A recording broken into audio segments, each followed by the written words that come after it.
Well, with everyone in their place, with the sunshiny face, we will call the International Falls Koochian County Airport Commission meeting for Wednesday, January the 23rd, 2019 to order.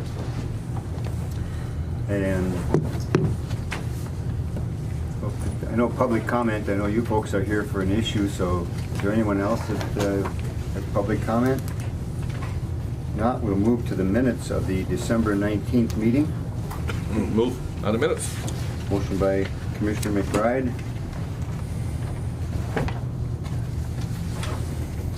to approve the minutes. Second. Second by Commissioner Nevenin. Discussion on the motion or the minutes.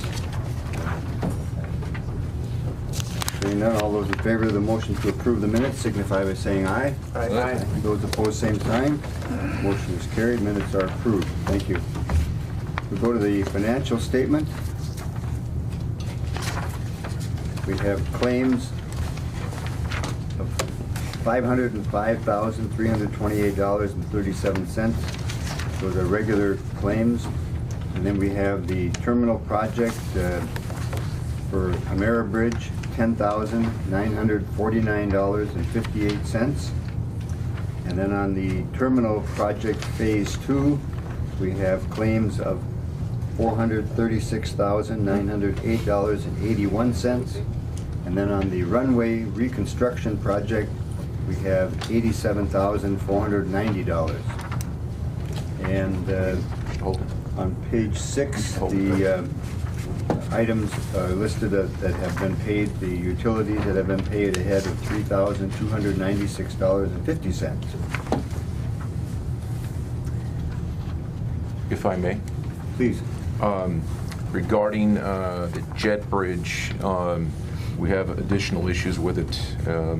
So we're still, if Rick, if you could share with us what we have on an issue on the jet bridge right now with the skirt. It was leaking again. Yes. And I thought Steve had sent an email out letting them know that they were gonna hold it back because it leaked again. There you go. Same area, same spot. Yeah. Where it meets the Yeah. Right in the canopy coming Yeah. in? Yeah, where the rotunda and the jet bridge Okay. meet. And how long ago was this? When we got that 6 inches of snow right after, Okay. And the temporary skirting too is. and the skirting came off. It came off also, so. Yeah. All right. We're so- not there yet. All right, so we need to withdraw that payment to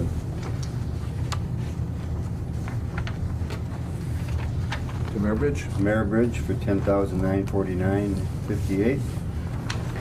And then to the, in the regular claims, the McQueen equipment, $419,341.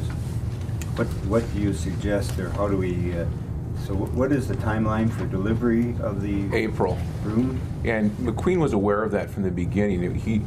They were aware that it was a funding issue and a funding cycle and in a time frame. So I'd recommend right now not paying it until we, maybe when we get, will Benita be on the phone today or no?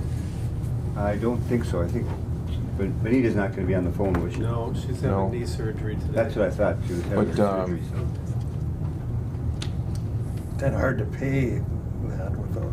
Correct. Well, and I don't know if it's a issue with the FAA that they want to process it. And if that's the case, if the feds want to do that, then by all means let's pay for it. So could we approve the payment, leaving it with the secretary and the chair to research and determine if that's what it is, if it's an FAA issue? Certainly. And so then we can either process it or hold it. Because I don't want to have I agree. put out a check for $419,000 Nope. and then not have any reimbursement for 3 or Correct. 4 months. That's a Right. chunk of change. Right. Why don't we do that, then move it with a contingency, leaving it to the chair there. Make sure we're getting what we're paying for. Well, especially if we don't take delivery till April. I mean, that Correct. just seems a little. Yeah, I agree. Right. And they were aware of that, both It's a time- Oshkosh and Schmidt. Okay. So move to pay the bills. We'll remove Mayor Bridge, and then contingent on the chair and secretary to Research the- research the McQueen bill. Okay.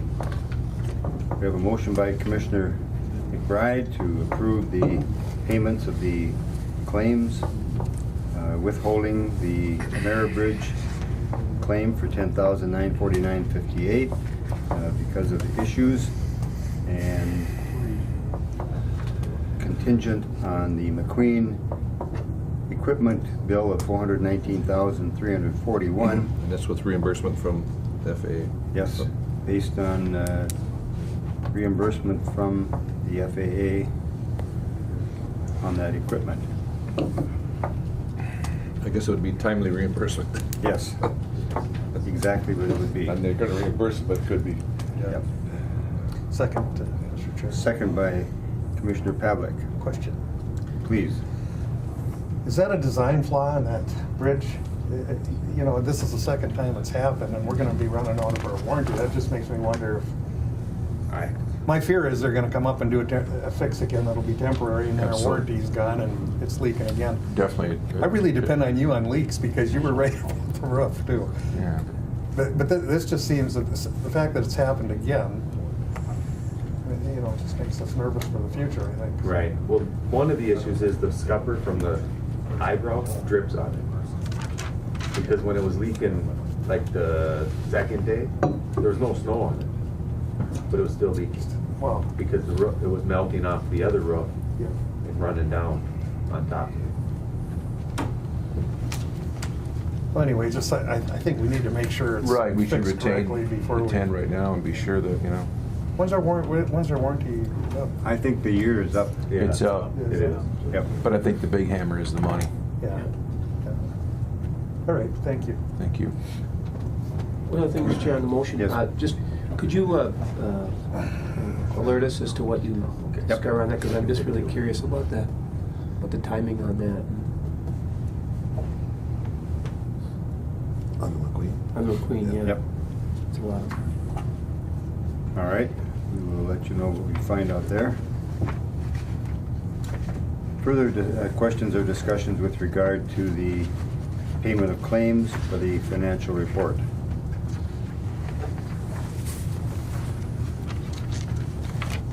Hearing none, Chair would then place the question before the commission. All those in favor of the motion to approve the payment of claims and accepting the financial statement signify by saying aye. Aye. Those opposed, same sign. Motion is carried. Payments will be made. Thank you.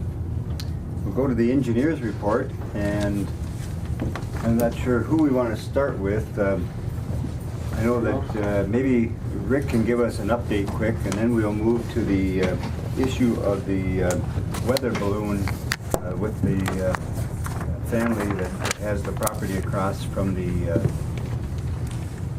airport. Okay, so we'll go to Rick first, and then we'll move to that. Okay. We're sheet rocking. Windows are almost all in. All the frames are in, but not all the glass yet. They polished the floor yesterday, and that's done. And the taper's coming back tomorrow, or not tomorrow, next week. Start taping. Plumbing's as far as they can go in the walls, and they got some stuff above ceiling where they can get to. The heating's about the same. Anything that's gonna get covered up's done, and moving forward, electrician's caught up as far as he can go, so we're just waiting for the taper to get back now. I had to hold them off because they were polishing the floor, and the pipe insulator and stuff was holding them up, so. But next week there'll be 2 of them. And are the windows all here? They're just not? Yeah, they're all here. They're all here? Yep, they're Okay. putting them in. They should have all the glass in this week, he said. Okay. And then they might have some caulking and stuff to do next week. And then the interior glass will be here 2 to 3 weeks, he said. For the conference room? Yeah, that stuff. And then over in customs, they got some aluminum frames and doors and windows and stuff. It's all measured up and remade. So we're still looking at end of February for substantial completion. End of March for final completion? End of Yeah, March for move in the final, 1st, yep.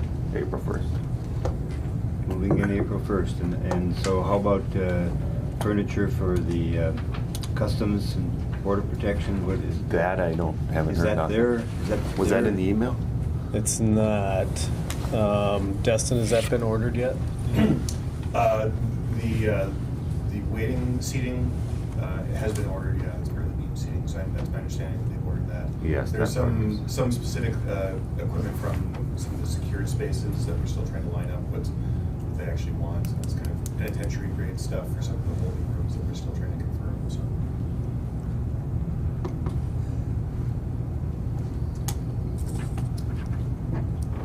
Other questions, please, Commissioner Just a McBride. question with ordering and with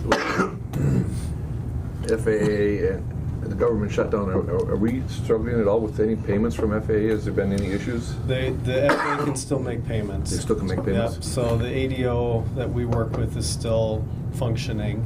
It's just other lines of the business are now, like airspace review is not, but payments are functioning, so no problem there. It's almost a perfect scenario.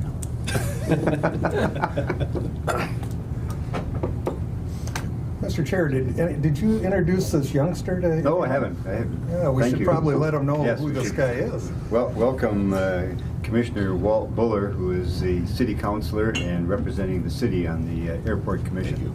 Thank you. And- Fantastic. And you'll get the blame now, anything that goes wrong. I'm sure. Yeah. That's the way it works. And I know that Walt has spent many hours at the airport when he was in his position as a supervisor for the county and helped with many projects Absolutely. on the airport. Always So, helpful to the airport, always. He's got a great deal of 100%. experience and knowledge already, so we can I expect great called things. I've called Walt at 3 o'clock in the morning. He always answers. He has to, he's not kidding. Further questions for Rick Oster then? You're not getting any gray hair yet, so we Yeah. gotta put more pressure on it. Trying to think if there was Pressure's only anything what you else. make. So the doors, they're not in yet, the... Interior ones? Or Oh, the the exterior? exterior. They're on site, but no, they're not installed yet. Okay. We'll wait till they're done with everything else and they'll do the doors last before they leave. Okay. And our furniture for the offices and the conference room has been ordered? For the conference room, yes. For the conference room? Okay. It's sent in and getting repolished. Yeah, the letters for phase one are being repolished right now. No more problems with the main roof. They've got the heaters up there now, is that it? No, there's no No. heaters. We There's no just heaters did on it. corrections to the the roof flat sheet and itself. stuff. Oh, and that took care of it. Yeah. And there's Oh, no, great. yeah, there was a spot where you could see where water could get in. Oh, okay. And they haven't had any issues now. Well, that's good. It doesn't look like parking's been an issue with the construction, looks like. Negative's been very good. Yeah, excellent. Now we have a Sun Country flight next week. Saturday or? Saturday, Sunday. 26, 26, yeah. 26, which Yeah. would be, Saturday or Sunday? yeah. It looks like they've changed the time on it. They have They were gonna go in the morning, now they're going in the afternoon. a little later, yeah. I got a call, prices have gone way up, but I told them this probably is just the season. But someone was anyway looking at a trip to Florida, and prices have gone way up. Sure. Sure. Do you want anything more on phase one before we move on? Or do you want to move on to? Yeah, let's cover phase one then. Okay. So Steve sent out an email with some of the issues. He apologized he couldn't be here today. We're working on that sun glare issue with TSA, continuing to work on that.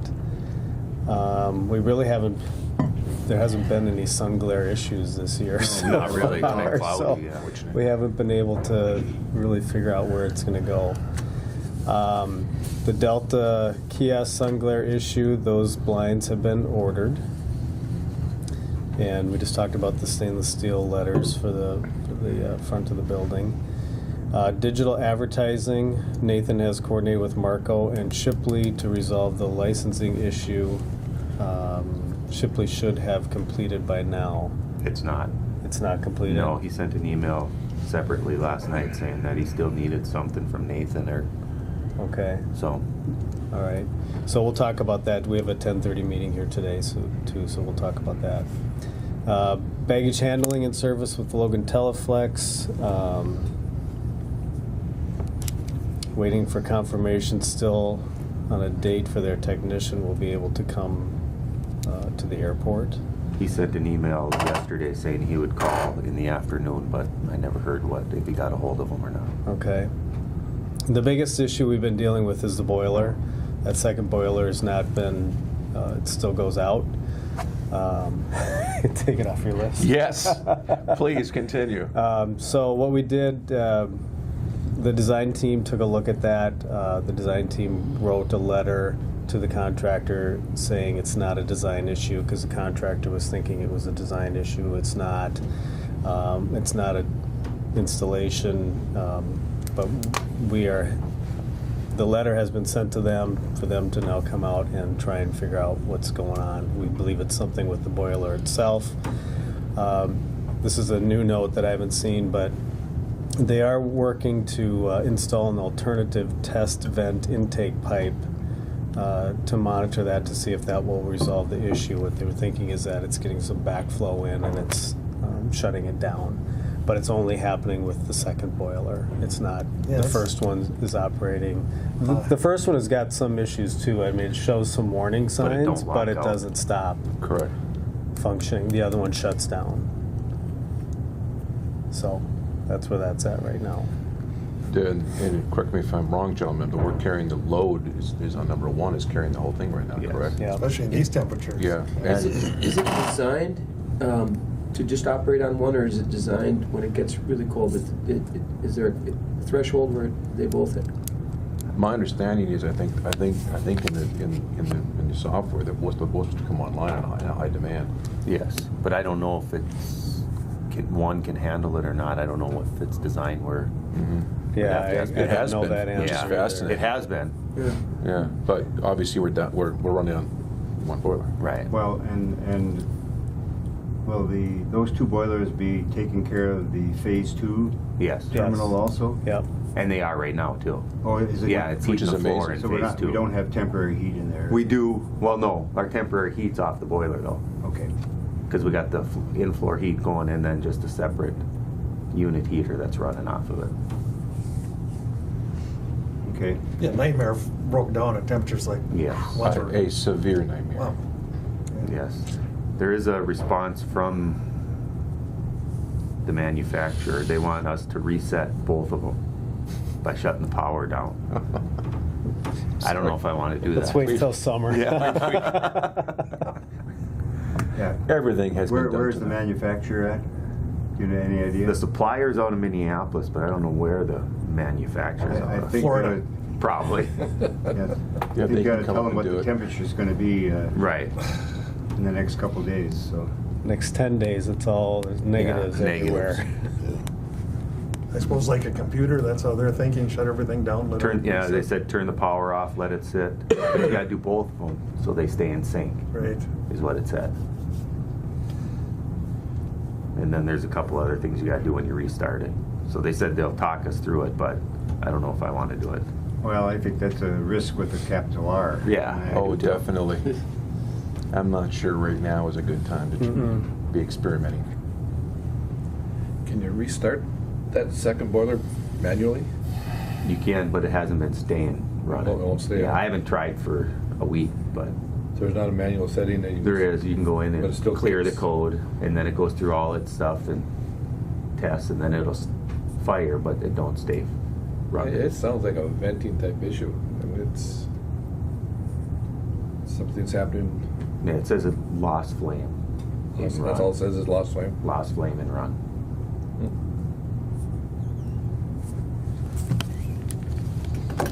What else you So got? more to come. That's all we have for phase Phase 2. one? Phase Okay. 1, yep. All right. Only heat? It's just heat in the winter. Bob, what type of fire do we want to light under these folks of this? You know, what do we want to do with the boiler? I mean, we're not Well, getting. I think they need to. They need to show up, right? They need to come. They need to come. Yes. Yes. Either someone from Minneapolis or the manufacturer needs to come and address the issue here and look at it. And Yeah, it's unacceptable. See it go through its sequence and see what the issue is. Okay. Bring a cot. Yeah. Perfect. Yeah. We'll bring them food. That'll be Because fun. number one goes down, Then You're out. done. it goes up. Let's see if we can get them up It here. won't take, Goes up. We get yeah, them up it this wouldn't week. take long. Yeah, which is why we had the design team write the letter, because they were just saying it's a design issue and we're saying it's not, and it was going back and forth. So we made it formal that it's not a design issue, and that they have to come up and fix it. But Do they all have, the do other do they have fires any can be- incentive to do this? They're paid, correct? They're, I think we've closed them out before, yes. right? Tough to, obviously, they're not that interested, right? At this point, we're getting that signal. If they were really concerned, they'd have it The fixed. contractor's concerned, but he doesn't know what to do because it's installed per their specs. And, you know, he doesn't want to just try stuff to try stuff. Right. He's trying to get them to tell him what to do. So is Steve making the contacts with them, or? Yeah, he talked to Ross from the contractor yesterday quite a few times. Do you threaten legal action? Well, yeah, and the, I mean, we realize as a body, we hate doing that, but I mean, obviously, they're not playing nice, are they? no, the airport attorney is out of town for another 10 days, so, but I think that have Steve contact them and tell them that the airport commission is looking to take legal action against the contractor and the manufacturer. Yes. So there's a moral and ethical obligation. Okay, we'll do that All right, and talk about that today at the meeting. thank you. Might start by requesting they come up here. We're in the situation with this Right. cold weather and only one boiler. It's kind of an emergency. This would be the time to look at it. Absolutely. You would think that they would want to understand why the failure is there, Yeah. because it's. Commissioner McBride. Are those made to alternate back and forth, or is one boiler always the lead boiler and the other one? I mean, obviously you say you don't want to shut it down and restart everything, but if you'd run on the second boiler, do we still have the issue with the other one then? No, We because just when they did- were both running before, I mean, if we got boiler number 1 and boiler number 2, so essentially we're running on one. So number 2 is the backup and also in high heat times. Yes. So, But they both ran if you went the other way, all the went to time. number 2, will it continue to run if you I shut one suppose down? you could. I don't know how, So there's some kind of an issue there with with the to me it's programming. venting or something that's not allowing 2 boilers to run. Because if you put number 2 in the lead and it continues to run, and then Right. you eliminate that it's actually a boiler. Boiler. There's Then it in the would be in controls air. or it's in the air. Yeah.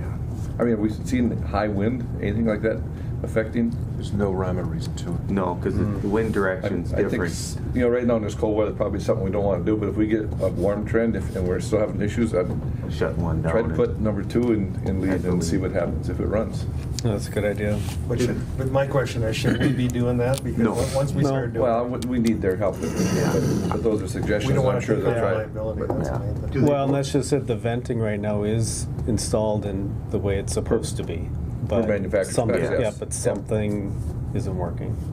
Do they both get their air from the same system, from the same Yeah, they're like this far apart from each other. The makeup air? Yeah, to the untrained eye, they appear to be, they're identically installed there. There's not a gas flow issue. That was part of it, but they put a new regulator in. And then they put a new vent limiter on the regulator afterwards, and I would be interested to see if you put number 2 boiler in the lead and just see what would happen if it would run. Then it would definitely say it's not a boiler issue, it's a control issue. controls. Well, all right, More to come. got direction enough, Yes. both of you, and good luck with your meeting at 10:30 this morning, and keep up the good pace there in the phase 2. And also, we're still having issues with the power control lighting, but Nate's been helpful, and I've been off the grid for a bit. So I promised the team I'll get back on it. We're still getting air signals from other aircraft freighters in Crate 28 and Fort Francis, so it's not sequencing right. I know Jackson has had conversations with Nate about it, and we'll get it resolved. I believe Nate, and I'm hearing this third party, so correct me if I'm wrong, I believe that Nate recommended or thought maybe the manufacturer of the company could come up, and that's a good idea, I think, to get the radio manufacturer here, and we have to get it resolved, so, yeah. Do you have anything with regard to the televisions? Has Shipley been in contact with you at all, or? Yeah, when I need to be, yeah. Okay. All right. Further, phase 1 or phase 2 in the terminal? All right, thank you for your time and attention there. Thank you, guys. Thank you. We'll move down to the runway taxiway reconstruction and the weather balloon. Casey? Sean? Who's I've got a packet of info, and I'll tell you where to jump to in the packet here in just a second.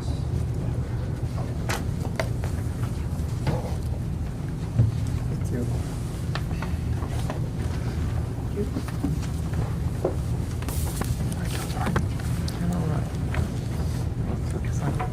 Quite where I want to be. Thanks for the nice podcast. Thank you very much.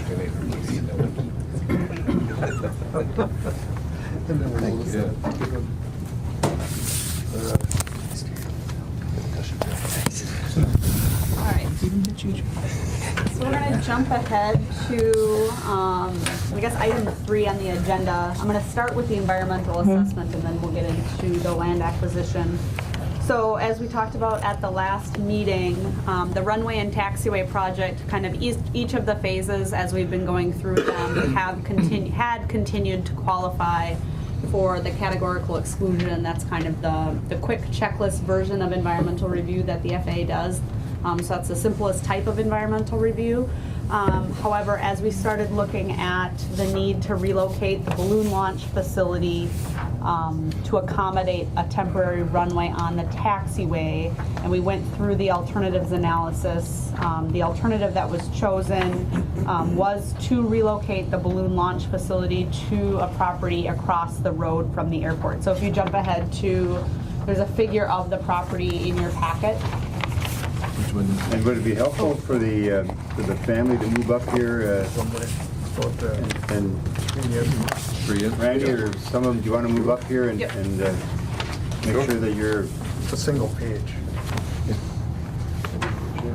ready? Yeah. Yeah. Oh, No, good. Give me my copy. Go on. I think I got one.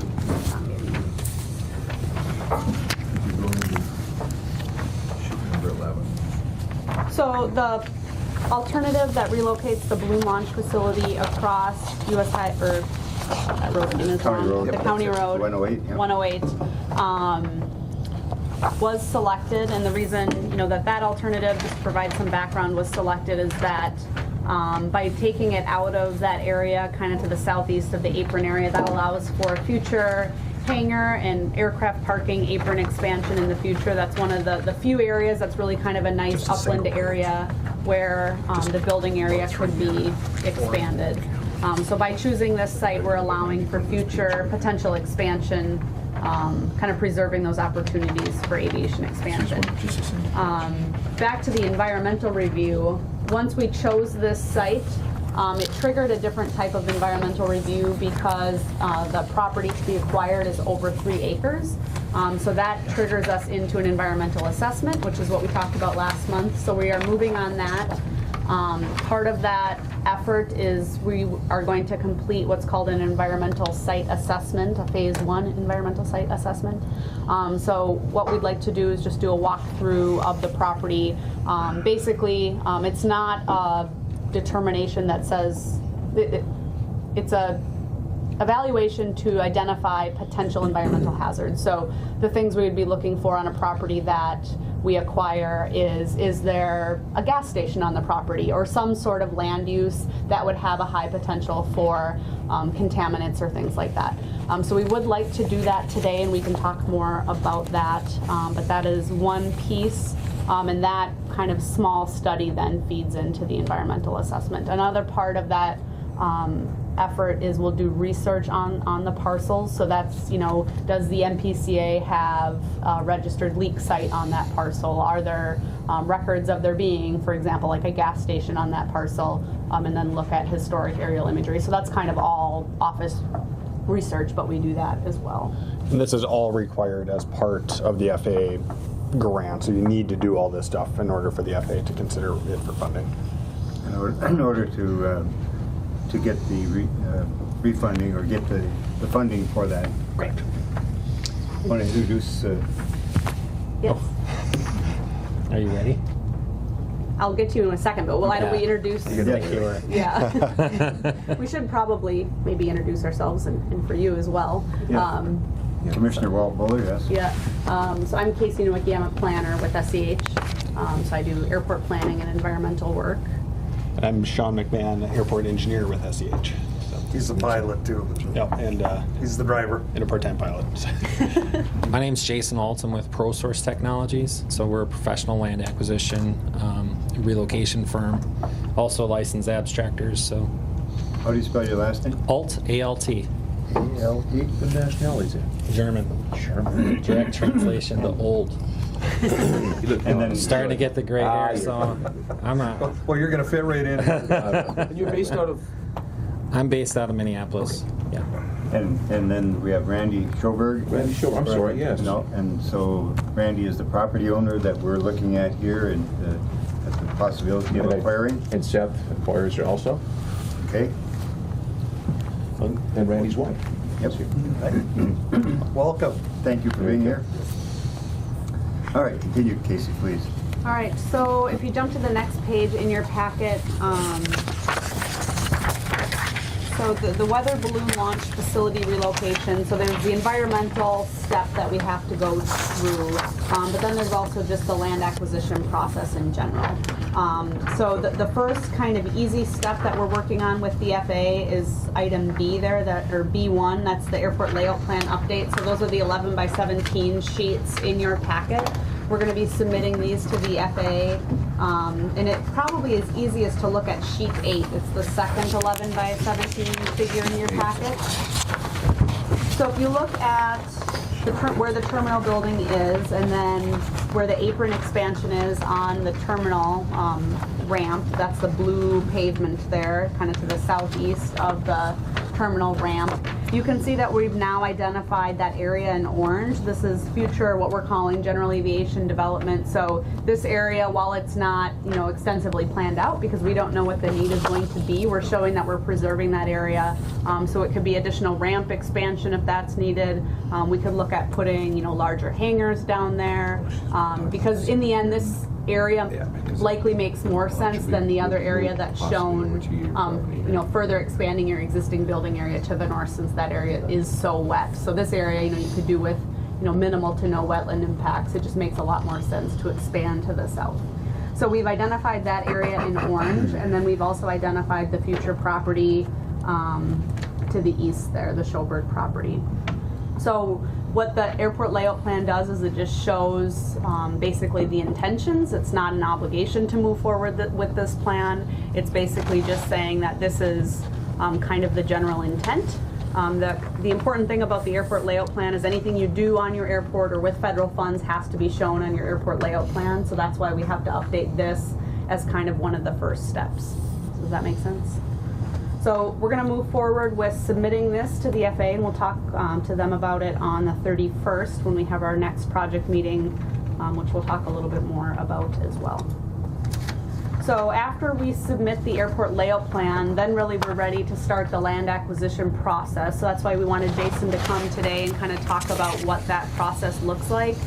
Jason's very experienced in all types of land acquisition, but he does have a lot of good experience working with the FAA and our staff here in Minneapolis. So it's great to have him be able to kind of help walk through that process and the federal requirements that exist, and then just kind of the FAA specific requirements. So Jason did prepare an outline that I think he'll go through. It's probably the last page in your packet.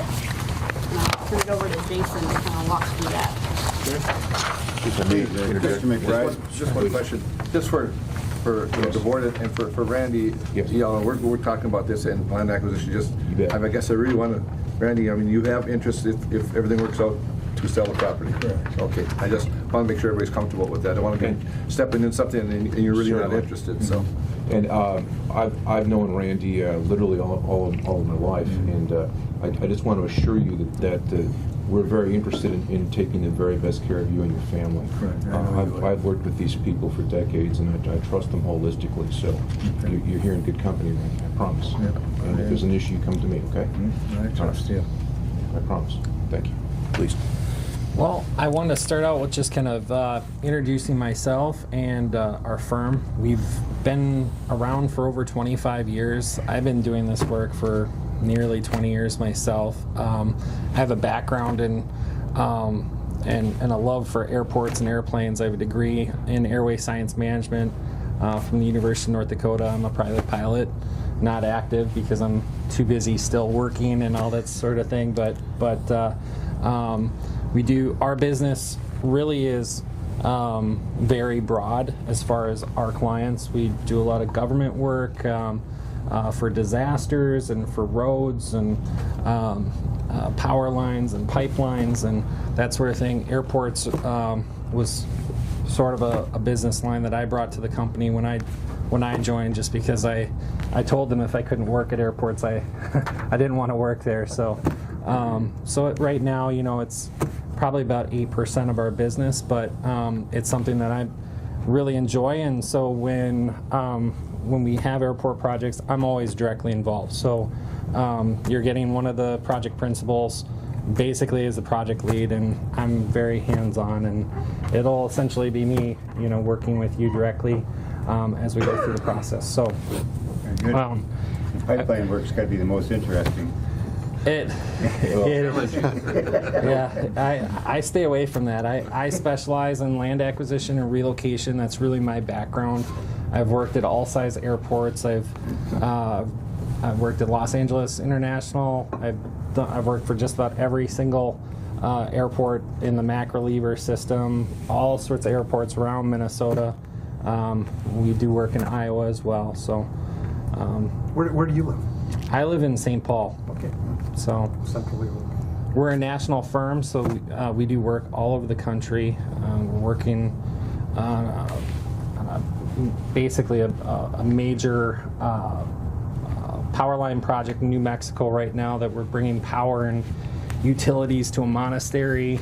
Kind of a unique project. We're working out in Washington State on a super fun site where we're buying and permitting right away for a natural gas line to supply a liquefier, so that these nuclear waste that they're harvesting, they can encapsulate it in glass, you know. So we work in a lot of really unique and interesting stuff. We have about 100 people on staff. Most really puts us in one of the larger right-of-way firms in the Midwest. On staff, we have people capable of helping draft legal letters. We got 3 different attorneys. We're not a law firm, but it comes in handy for a lot of the legal documents that we have to prepare. Makes it, you know, less expensive for our clients, a lot less painful, because we can draft them quickly and then provide them to you for your attorney to put the final seal approval on them.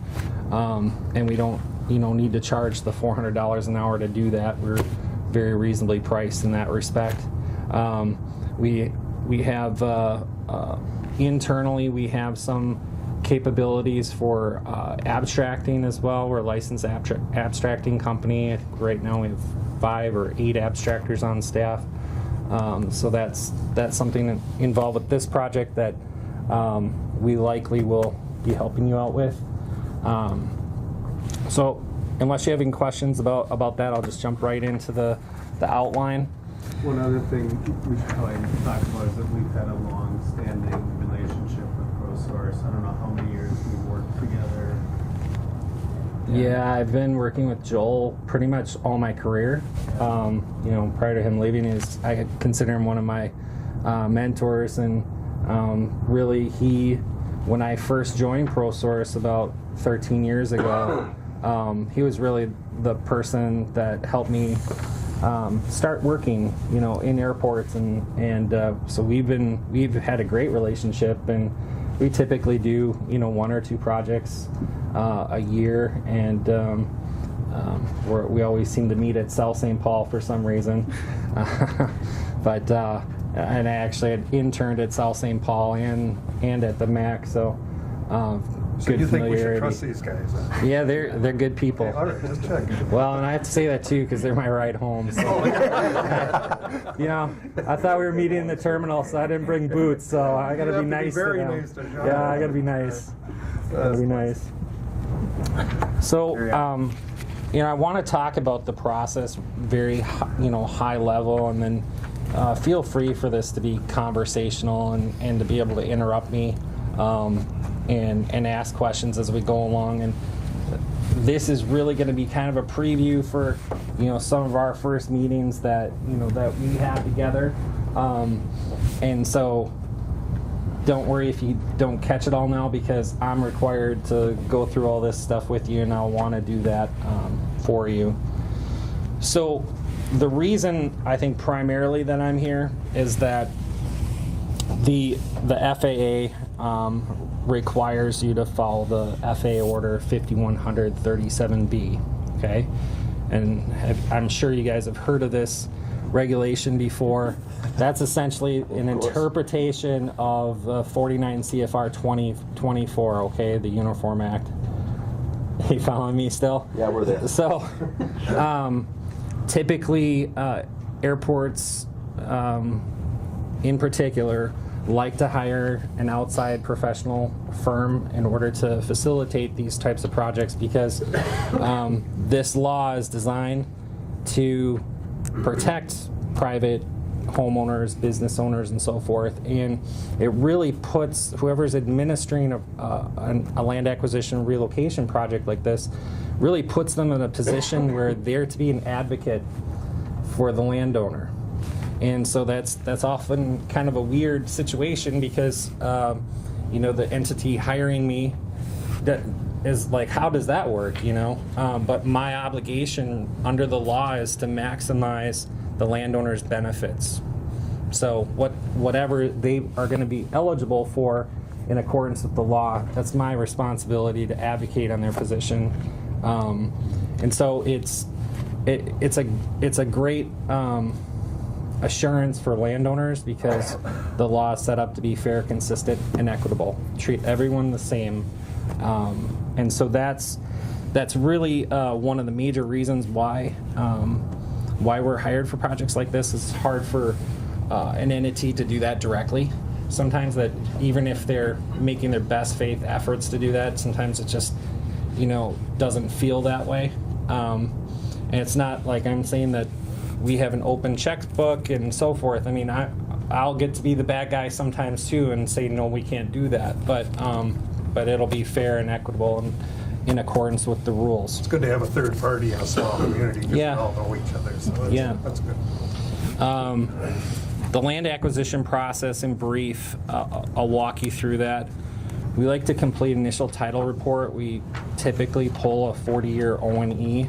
It gives us a good idea of the ownerships, make sure that in this case we all know that you're the owner of the property, but it gives us a good background and due diligence on the property, so that we know all the issues that exist. So if there's any easements or mortgages or other challenges that we might have to tackle together in order to close, we want to know about them, and so that we're going into this eyes wide open. And the law does require us to take title free and clear, our marketable title, and so it gives us a first hint of kind of the roadmap for the process, and so that if we see something we can of concern, we can start working on it right away, so that doesn't become a problem later down the road. From that point, and really a lot of this stuff is all happening at the same time, set up our files, and the law requires that we provide certain statutory notices, and so we customize those to each project, and some of the notices require also brochures, and oftentimes we'll customize that to the particular project so that we're focusing in on what the actual situation is, rather than oftentimes just handing something that's really general and then saying, oh, it's kind of intimidating to look at that and to kind of parse out what applies to them and what doesn't. So we like to try to narrow the field a little bit. From that point, we'd like to have an initial interview, on site here at your home, and at that point we'll deliver the general information notice, which is the first of the required notices. Really, it just notifies you of the project, which we know that you're aware of it, but it's part of the process. At that point, I like to just get to know you better, get to understand how you use the property, all the players and who's where, and get an idea of the structures that are there and what things might be inside the structures, and it just gives me a better chance to plan for the relocation side, what we're going to talk about next. And it's also a good time too, if you have questions about the process, that we can review those questions and address any concerns that you have. So typically within about a week's time, we'll start the appraisal process. The Uniform Act, or the FAA order, requires that we obtain both an initial appraisal and a review appraisal. The purpose of the review being to ensure that everything in the initial appraisal is followed the correct standards, all the math is correct, and essentially they're giving an opinion that they agree or they disagree with. And a lot of times what we'll see is a lot of back and forth and some kind of differences of opinion, and trying to work things out. Jason, who does the appraisal? For this project, we've obtained quotes from Nagel Appraisals. They've told us that they've done some work here in International Falls. They've done quite a bit of airport work. And the review appraiser is someone that I've worked with for all my career. His name's Tom Day, and owns his own firm, Day Appraisals. Or Day Group, I should say. He probably has more airport appraisal experience than anyone in the state. I mean, I've worked with him for a real long time, and he's really specialized in the airport stuff. So I'm very comfortable with him, and I have not worked much with Nagel in the past. However, it was frankly kind of hard to get somebody to that had any airport experience to come up here, and I like to work with appraisers that are MAI certified, and that means they've got the highest level certification. It typically means that they understand the Yellow Book standards, the USFLA standards that are required for the type of appraisal reports that we need to be in compliance. So this isn't, a lot of us have bought homes, and when we did that, maybe the bank asked us to get an appraisal, or maybe they've got one on our behalf, and you've seen those reports. They're 5-6 pages long, right? Well, the scope of this appraisal is what they call full narrative before and after appraisal. It's kind of the Cadillac of appraisals, and we'll see an appraisal that's 40, 50, 60 pages long, and a review that's probably about half that amount. So in order to meet the requirements of the law, we have to do that. In addition to the appraisal and the review appraisal process, for this particular proposed acquisition, we'll also have to do a minimum compensation analysis. Is anyone familiar with minimum comp?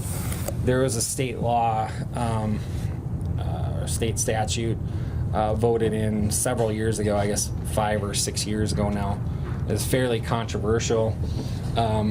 but minimum comp is essentially the state saying that they want us to do an analysis of the market to see what's actually for sale in the market in the community that's representative of what we're purchasing, and to come up with a value. And so it's kind of quasi relocation. It's very similar to how we might complete the relocation study, which we'll talk about next. But the law essentially says if a minimum compensation analysis comes up with a higher figure than the appraisal, then the landowner is entitled to the minimum compensation analysis figure. And then, you know, so a lot of times what we see is that the appraisals don't even really factor into this equation, because a lot of times we find the minimum compensation is higher. So, Question with regard to that, Jason, does the property owner also secure an appraiser? we'll get to that. Okay. We'll get to that. At the time we make an offer to purchase, when we do that, we're gonna be very transparent about our appraisal process, and we're gonna provide you copies of the actual appraisals and the minimum compensation, okay? We're required by law not to offer you anything less than the appraised value or anything more than the appraised value. And essentially, if there was any way to move the dial off of that number, it would be required that, you know, either the appraiser made some sort of mathematical mistake that we identified while we were reviewing the appraisal, or if you chose to get your own appraisal. Typically, well, in Minnesota, there is a state statute that, and I'll provide all this to you, don't try to remember everything, but there is a state statute that would require us to reimburse you up to $1,500, I believe, for an appraisal if you decide to do that. And simply, it's on a reimbursement process, so you would have to provide us a copy of the appraisal and a paid receipt, and then we would reimburse. Essentially, I don't, you know, it's everyone's independent decision whether or not you want to seek your own appraisal. And if you want to do that, I encourage you to make the decision to do it at the same time we do our appraisals, so that we can keep the process moving along, because sometimes these appraisals can take, 8 weeks, 9 weeks to get complete. At this point, I know what I need, and I know what the property's worth. Right. And I've been there over 50 years, and I know what's on it. Yeah. So your appraisal, when I look at it, I'll be able to see whether it's fair or not. Yeah, and I think that's the sentiment that we get from a lot of landowners, and especially in more smaller towns where you kind of know the market. People know the market a lot better. And the other reason I would say that's probably not necessary is, again, the airport's going to be getting these appraisals and doing these valuations, and they're qualified people. We work with only the best, highest certified appraisers. So, it's like any kind of, I look at part of my job as kind of a sales job, and they always say if you're going to be good at sales, you have to believe in your product. And so for me to be able to feel good about selling this to you, if you will, I want to make sure that I am confident that it's a good appraisal. So, and I know where cisterns are, and where sewers are, and stuff like that. So if you need to know, I can show you where they all are. And I kind of took the 50,000 foot path on this, but we'll talk about, you'll have the ability to meet with the appraiser directly at your property and talk to him about any concerns that you have or any things particular that you want to point out. Give him the history, so forth, or if you have paperwork that you'd like to share with them, you'll be able to do that. You'll have that opportunity to meet with him in person. So, I'm not sure how I'm doing for time because I think I was told I have 10 minutes and I'm probably at 20. So, We're doing great. Rolling. we'll allow a proper time for a good faith negotiation. I typically like to see that process last no less than 30 days minimum, but it's typically more around 60 days for us to have a good conversation and come to agreement. Sometimes it happens a lot faster, sometimes it happens slower. It's just, based on the situation that each individual acquisition is different. Another complication, if you will, or regulation that applies to this proposed acquisition is the relocation component. And I'm not sure, are you guys familiar with relocation in general? Okay, so the FAA order has its own interpretation of that, changes slightly depending on what the funding source is, whether you're getting money from HUD or FEMA or FHWA or what have you. Essentially, a lot of these tasks are going to be completed at the same time as we go through the acquisition. So it's really, but I wanted to separate it so that you can understand which tasks are which. The relocation scope evaluation is going to occur at the initial interview. So we're kind of doing double duty, explaining to you the acquisition side, and then also obtaining the information I need to, help facilitate your relocation. Once we have a good idea of the scope of work, we complete a relocation study. So we're looking at properties that are available and for sale within the community that are comparable or that perform similar functions, and might be difficult in this case. And so there could be some issues where we have to do some carve-outs, and we look at just a house and raw land, or just a house with some buildings, and there's a lot of different ways for us to go about it. It's not impossible, but that's part of the process. Ours is a bit of a unique deal there, because I have 2 homesteads in. Right. My daughter lives in one, and then my Right. family lives in the other. And I'm buying 20 acres of land out on 53. And one of my thoughts was in moving the buildings out there. Sure. And I've contacted a moving company in Cass Lake. Okay. And they were going to come up and give me an estimate on moving all the buildings. But then I have to put sewer in, power in, Right. water in.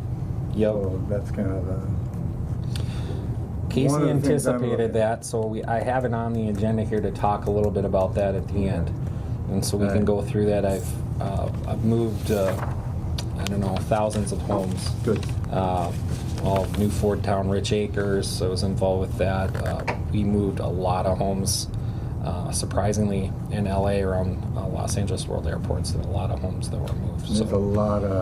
There's over 50 years of garbage on that place. I mean, steel and you name it. And I wouldn't mind having the opportunity to clean it up for you if we can. I mean, nobody likes to leave a new owner a mess. Yeah. Not a mess. Sure, we'll be open to that. He has a pair of leather gloves just for you. Going back to the relocation, the relocation study is really what's going to help us identify the amount of benefits that for eligibility for the relocation, and we communicate that in one of the statutory notices called the Notice of Eligibility, or I call it just NOE. And so the NOE, or the Notice of Eligibility, is delivered at the same time as the offer to purchase. So they're getting, at the same time, they're getting both sides, the acquisition and relocation. So, which is kind of nice because it allows you to really evaluate the total picture, and a lot of times it helps, if, the appraiser wasn't, you didn't feel the appraiser was quite right, okay, well, over here it kind of makes up for it. Mm-hmm. And generally just helps facilitate deals. So at the same time, we typically provide a 90-day notice to vacate. It's not a scary thing, but it is a required document that we're supposed to send out by statute. Sometimes we ignore that document. It's gonna happen in this case. So, and a lot of times I do that because I feel like even though I try to explain it well and develop a rapport, I've got a lot of chances to meet with you and for you to get to know me and for me to get to know you and for us to develop a trust before I give you that. But sometimes, boy, you give it to somebody and it just doesn't sit very well. And even when I tell them I'm required to do this, and I'll be required to have one in the file by the time we turn this in for reimbursement. So you'll get one at some point, but maybe after you've moved or something, or maybe right before you moved. We can already see you're a lot nicer than Casey said you were. Yeah, Case, what's the deal? Part of relocation is the relocation services is me providing advisory services to the homeowner or landowner, and so I'm available to help with with looking, providing some listings if you've identified an area where you're interested in going, or giving you some advice or at least some leads for brokers to work with that can help you with that. It's not something that's required that you accept from me, but it's required for me to offer it to you. So part of the advisory services is also administering the claims. So we all have to remember this is a government program, so there's not a lack of paper.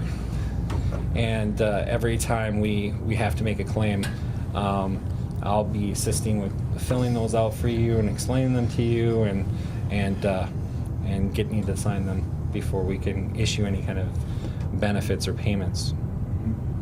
So moving on, the last item, we wanted to talk a little bit about the possibility of moving dwellings or buildings on the site. That's definitely possible. The way that we would typically recommend facilitating that is when we complete the appraisal reports, we instruct the appraisers to put salvage values in for all the buildings.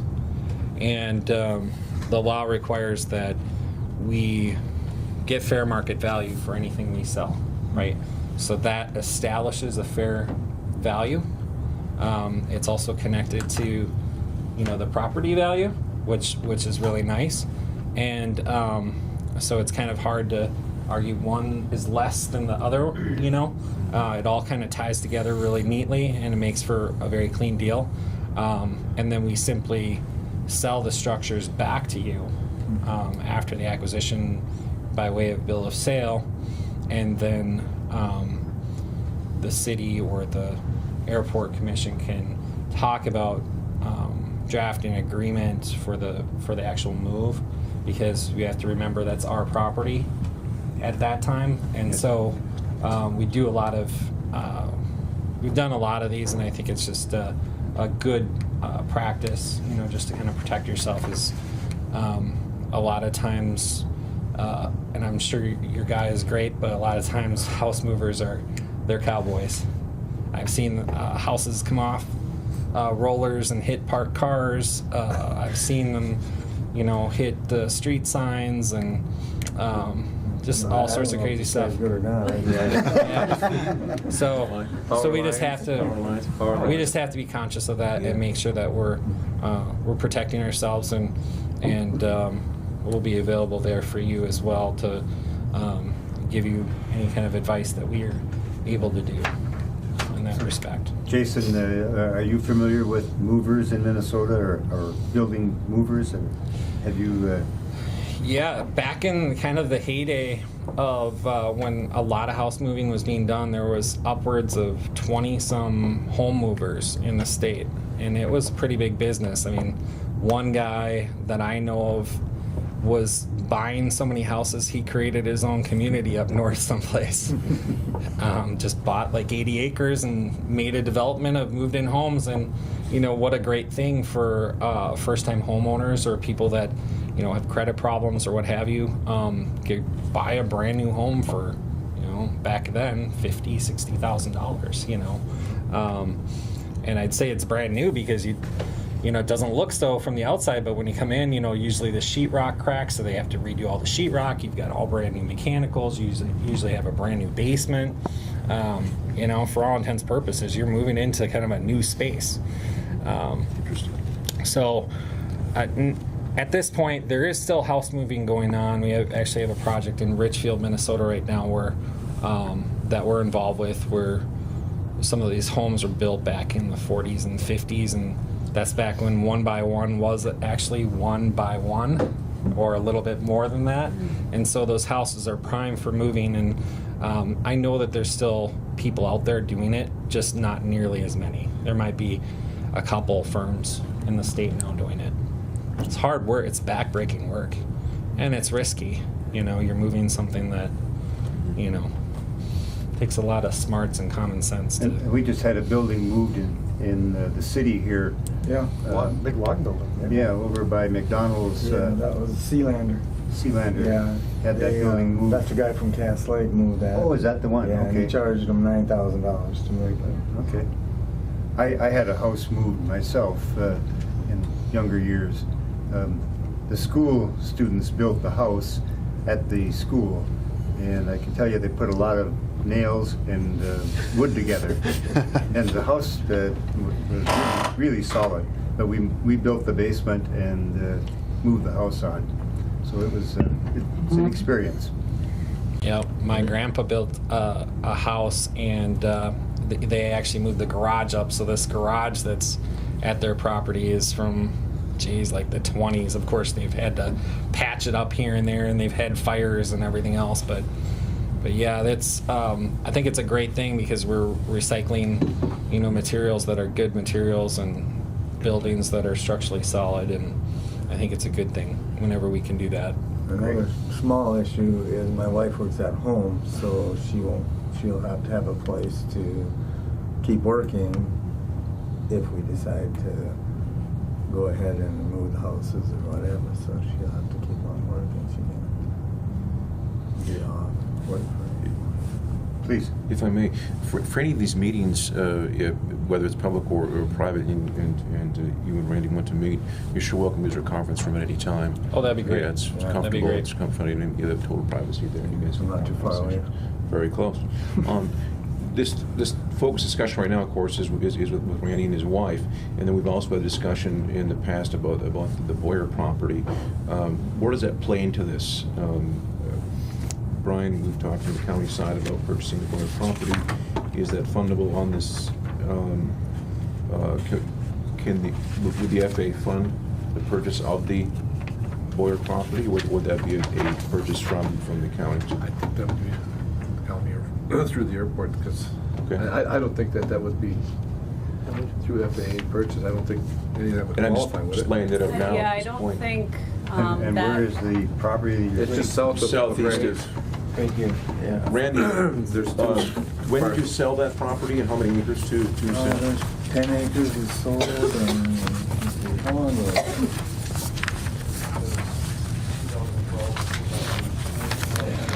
12 acres.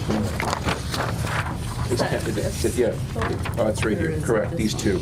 Yeah. Two? Is it 10 acres or 20? 10. It's 10 total. That would be. I mean, How many? 10, 10 acres? correct. there wouldn't be any interest in the county buying that I would see. Oh, I'm sorry. And there's residents there? No resident. No residents, okay. It's vacant land. Vacant land, okay. But is the commission interested in purchasing the land? Yeah.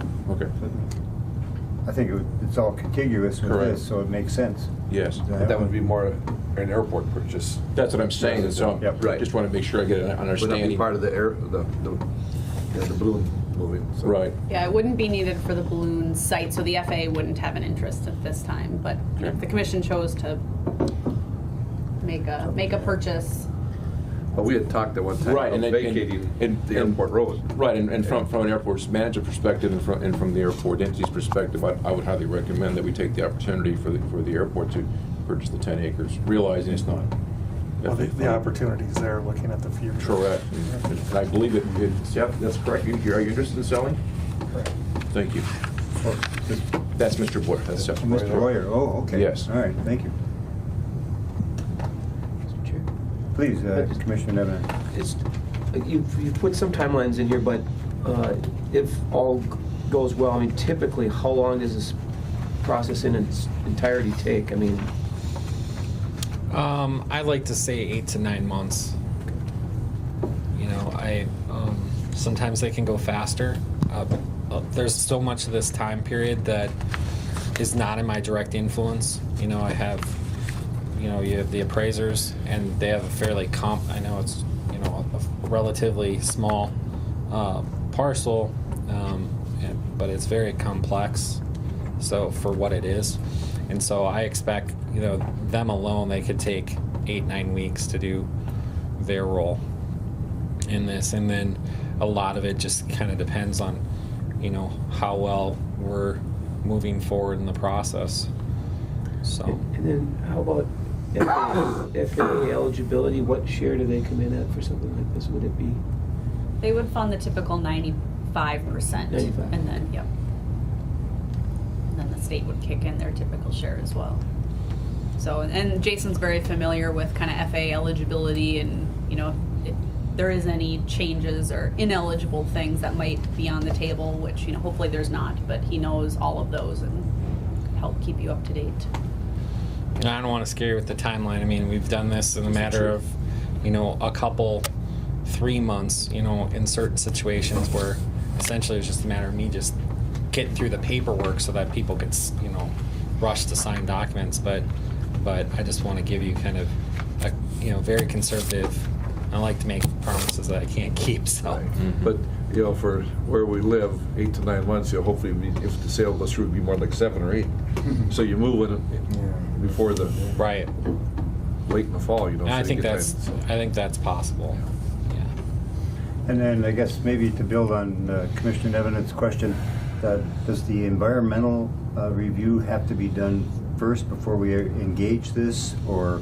Yeah, so it's required before you can get federal funding. Land is one thing that you can actually do ahead of a grant. So say you could buy property and then get a grant 5 years later, and you would essentially be doing kind of an after the fact environmental process. So land is the one thing that's very weird with how you can do the timing.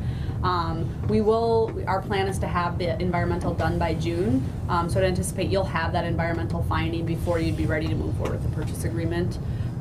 You know, unless things went really fast, but yeah, the environmental will be done first, but we are kind of concurrently doing both paths at the same time, and the FAA is comfortable with that, and we had talked about that at the last project meeting with the FAA. Very good. Mr. Chair. Please. So, Casey, we're still looking about, the FAA would be these parcels, and then the other one would be a airport purchase? Yeah, unless, you know, through the negotiations, I don't know, Jason, do you want to talk about how the FAA views, you know, additional parcels or pieces of it, like the administrative settlement part, that it might be eligible, just depending on how? Yeah, there are several strategies, if you will, about how to proceed with an acquisition like this with the FAA and with the appraisers. And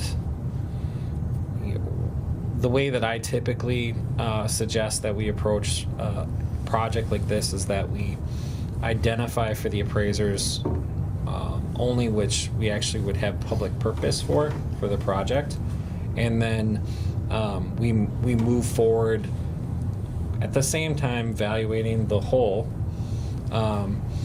in a separate appraisal, right?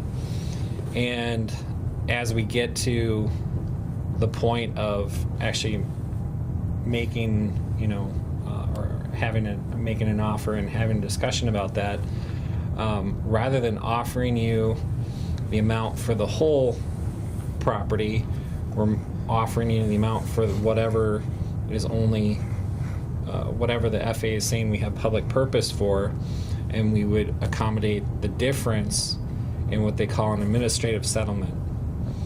And that requires us to be able to provide an argument, a written argument of why we're exceeding that amount. And I guess I'm not really comfortable with giving you a specific recommendation on that right now. I need to do some more due diligence once we get into the project a little bit deeper in order to understand the values a little bit better, because a lot of times his tax values are notoriously unreliable. So I need to get just a better handle on that so that I can understand if we did an administrative settlement, what percent of the total acquisition is that? Because there's a threshold that we have to meet for the FAA in order for them to approve an administrative settlement. They're not just gonna, if we came in there with something reasonable, but if we came in with something,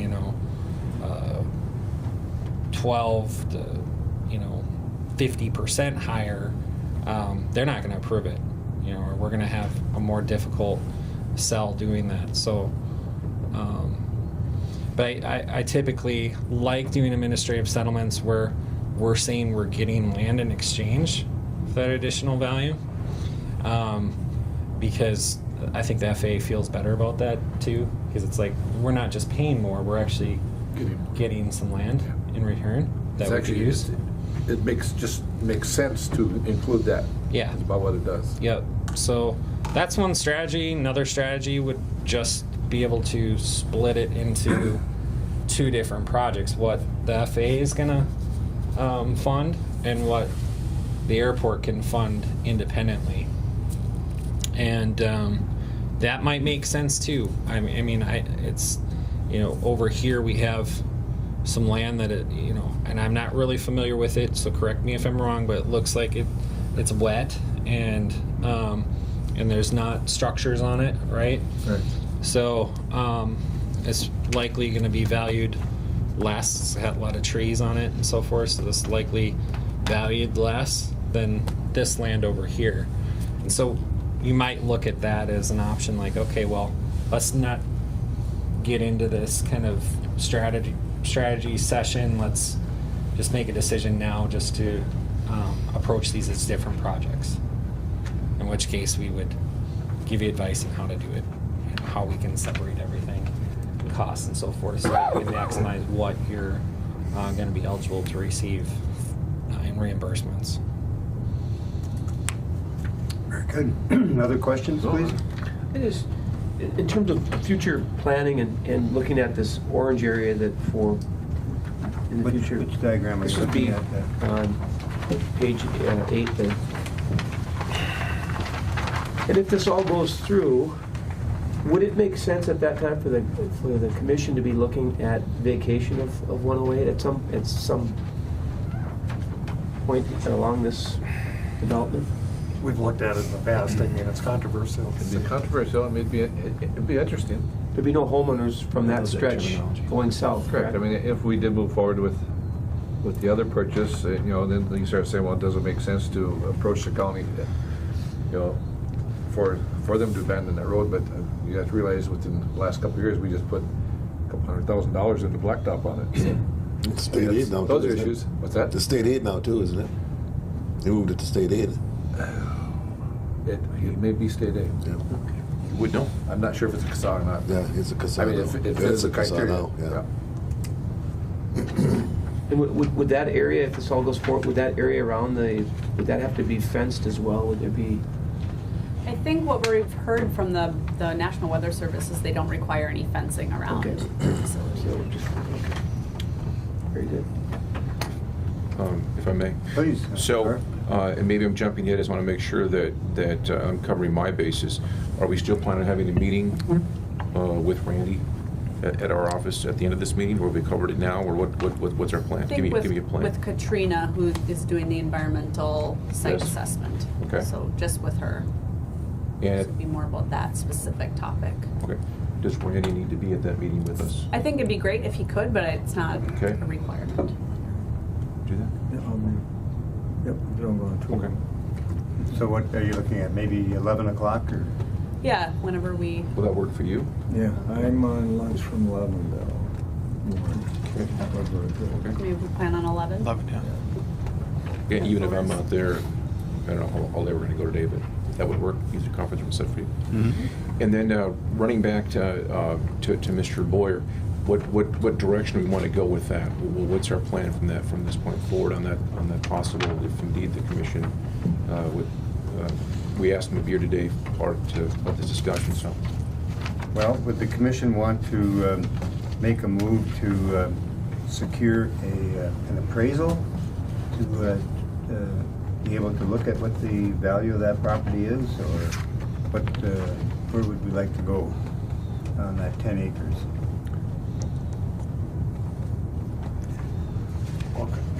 If we were gonna look for some federal assistance or anything, wouldn't we have to go through the same appraisal process with you? One thing you could consider is putting it through the same process as we're proposing So it for is the other ready to one, go. and so that some date in the future, if you chose to seek reimbursement, you would have all the paper to do that. Done, yeah.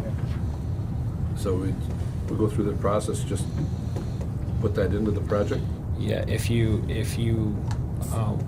wanted to do that, of course, we would separate it as two different projects because of the funding sources would be different.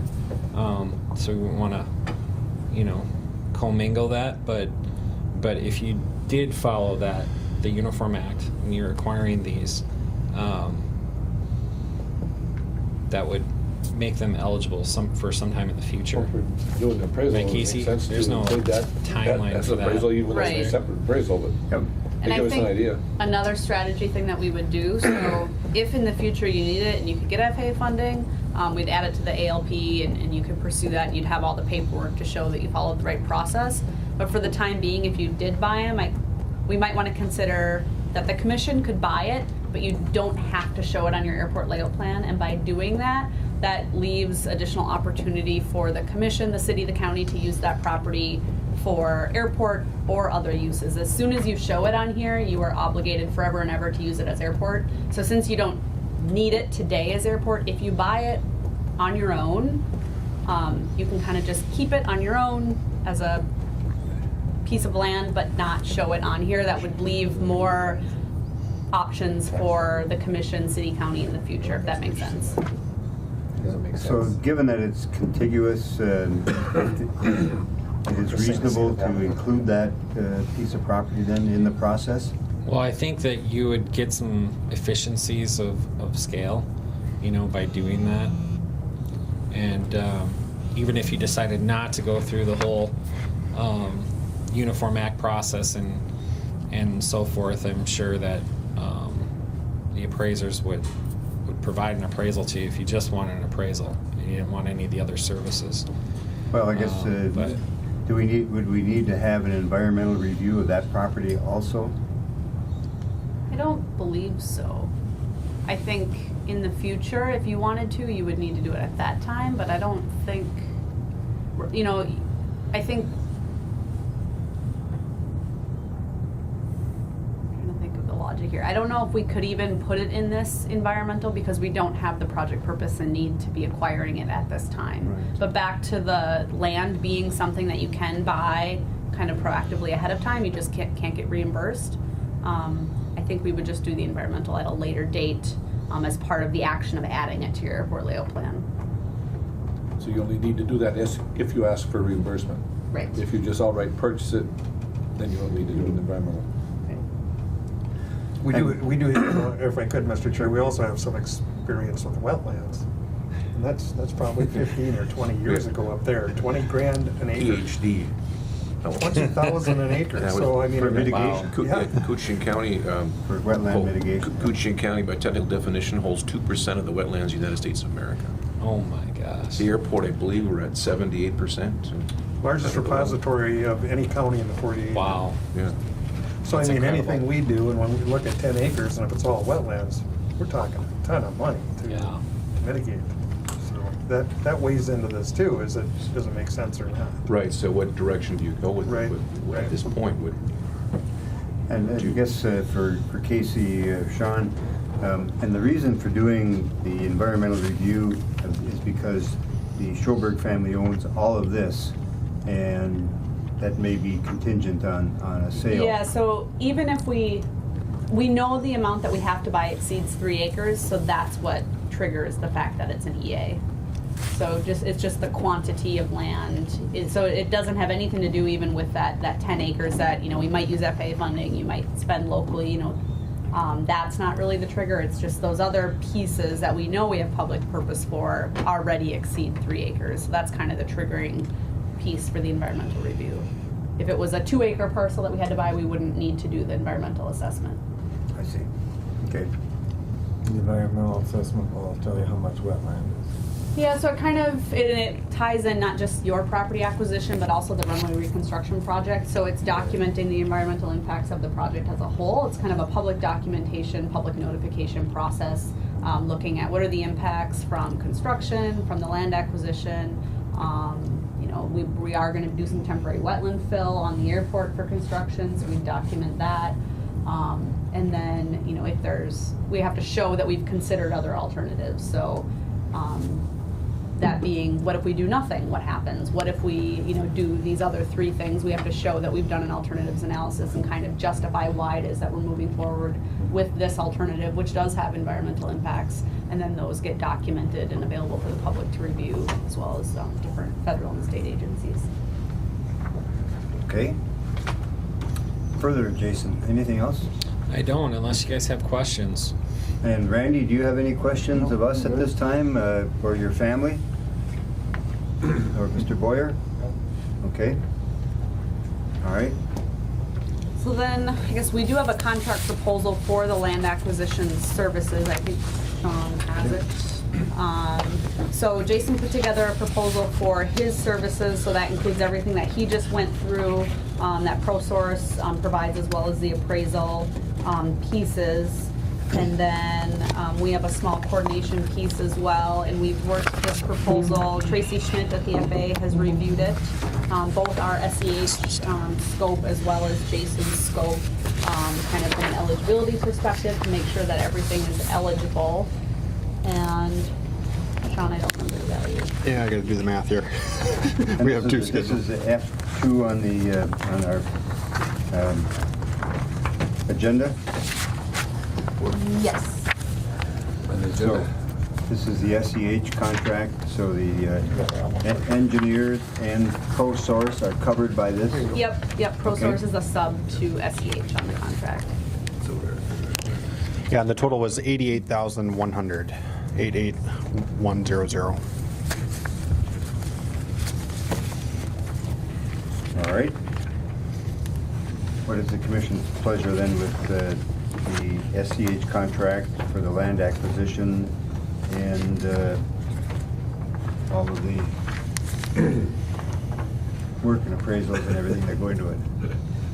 And that's 95% eligible for FAA funding. So this, we're just talking about the original landing question then, correct? Or are we talking the broader scope? It has kind of 2 schedules. I guess one schedule is all the known costs, and there is some unknown costs with the appraisals and travel costs and things like that. So that's 66. Let me get the 2 schedules correct here. 66,600 is kind of like the known cost, and then 21,500 is time and materials to do the appraisals and those things. That's almost a not to exceed cost. So we're talking about, is it the 10 acres, or are we including the other property? I believe all the work is going to be done. That's kind of that strategy thing that Jason was talking about, that the FAA doesn't see that as a need, so they would not see all the cost associated with acquiring that specific Additional parcel, property. the additional property as eligible. So the way the contract has worked is that we're going to evaluate what is necessary for the FAA to And I think the way evaluate. the wording in there right now is, correct me if I'm wrong, Jason, but we said up to 4 parcels. Right. So this is for the Schoberg property, for negotiating and going through the process of that. And if we get to the point where we determine that the commission will pay 100% local for, say, that 10-acre parcel, Jason will kind of do work on his end to make sure that we're separating costs, from an eligibility standpoint, and he knows all about how he would need to tweak things on his end to make the paperwork easy for the FAA to say, this part is eligible, this part isn't eligible. But right now, we're kind of moving forward with the up to 4 parcels in the language. we'd have to go back and revisit with, the other subs, like the appraisers and so forth, and update a proposal if you were to ask us to look at the additional 10 acres.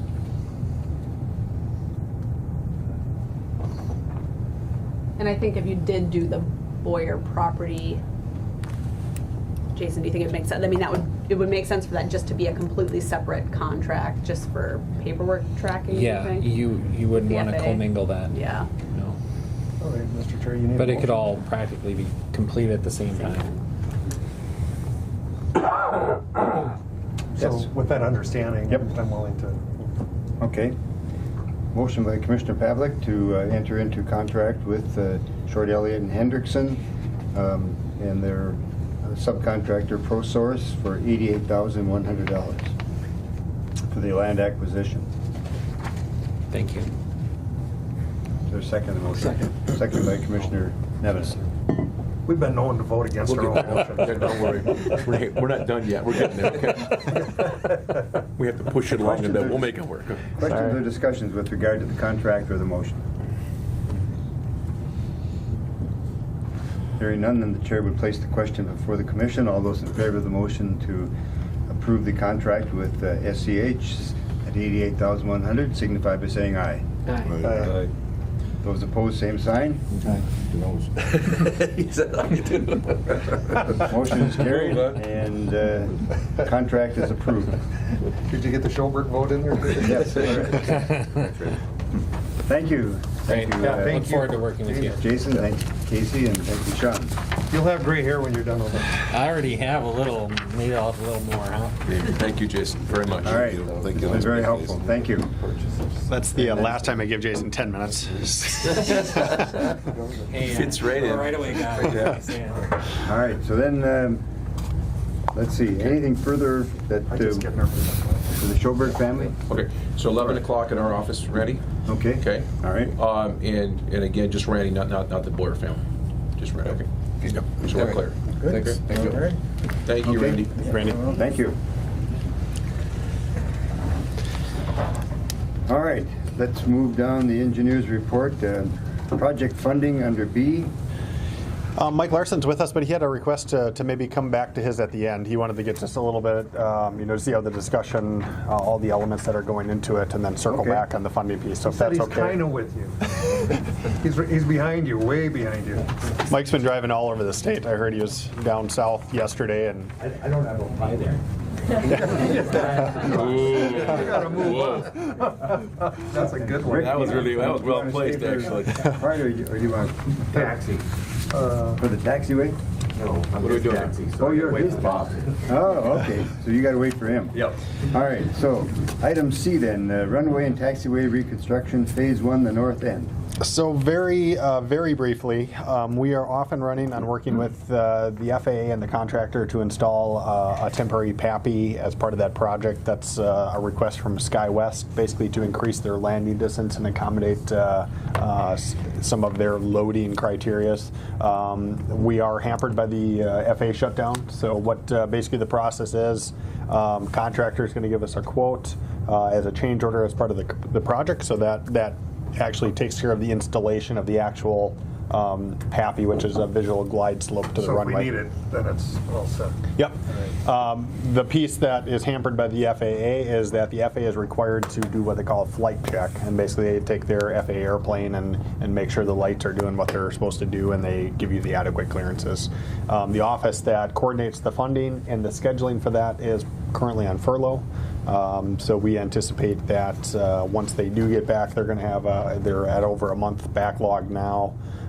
So that is just kind of the unknown that we're dealing with, but we're going to get all our pieces lined up and be ready for them when they're able to do that. So we're sharing that message with SkyWest and moving forward with that. So I guess that's just an update piece.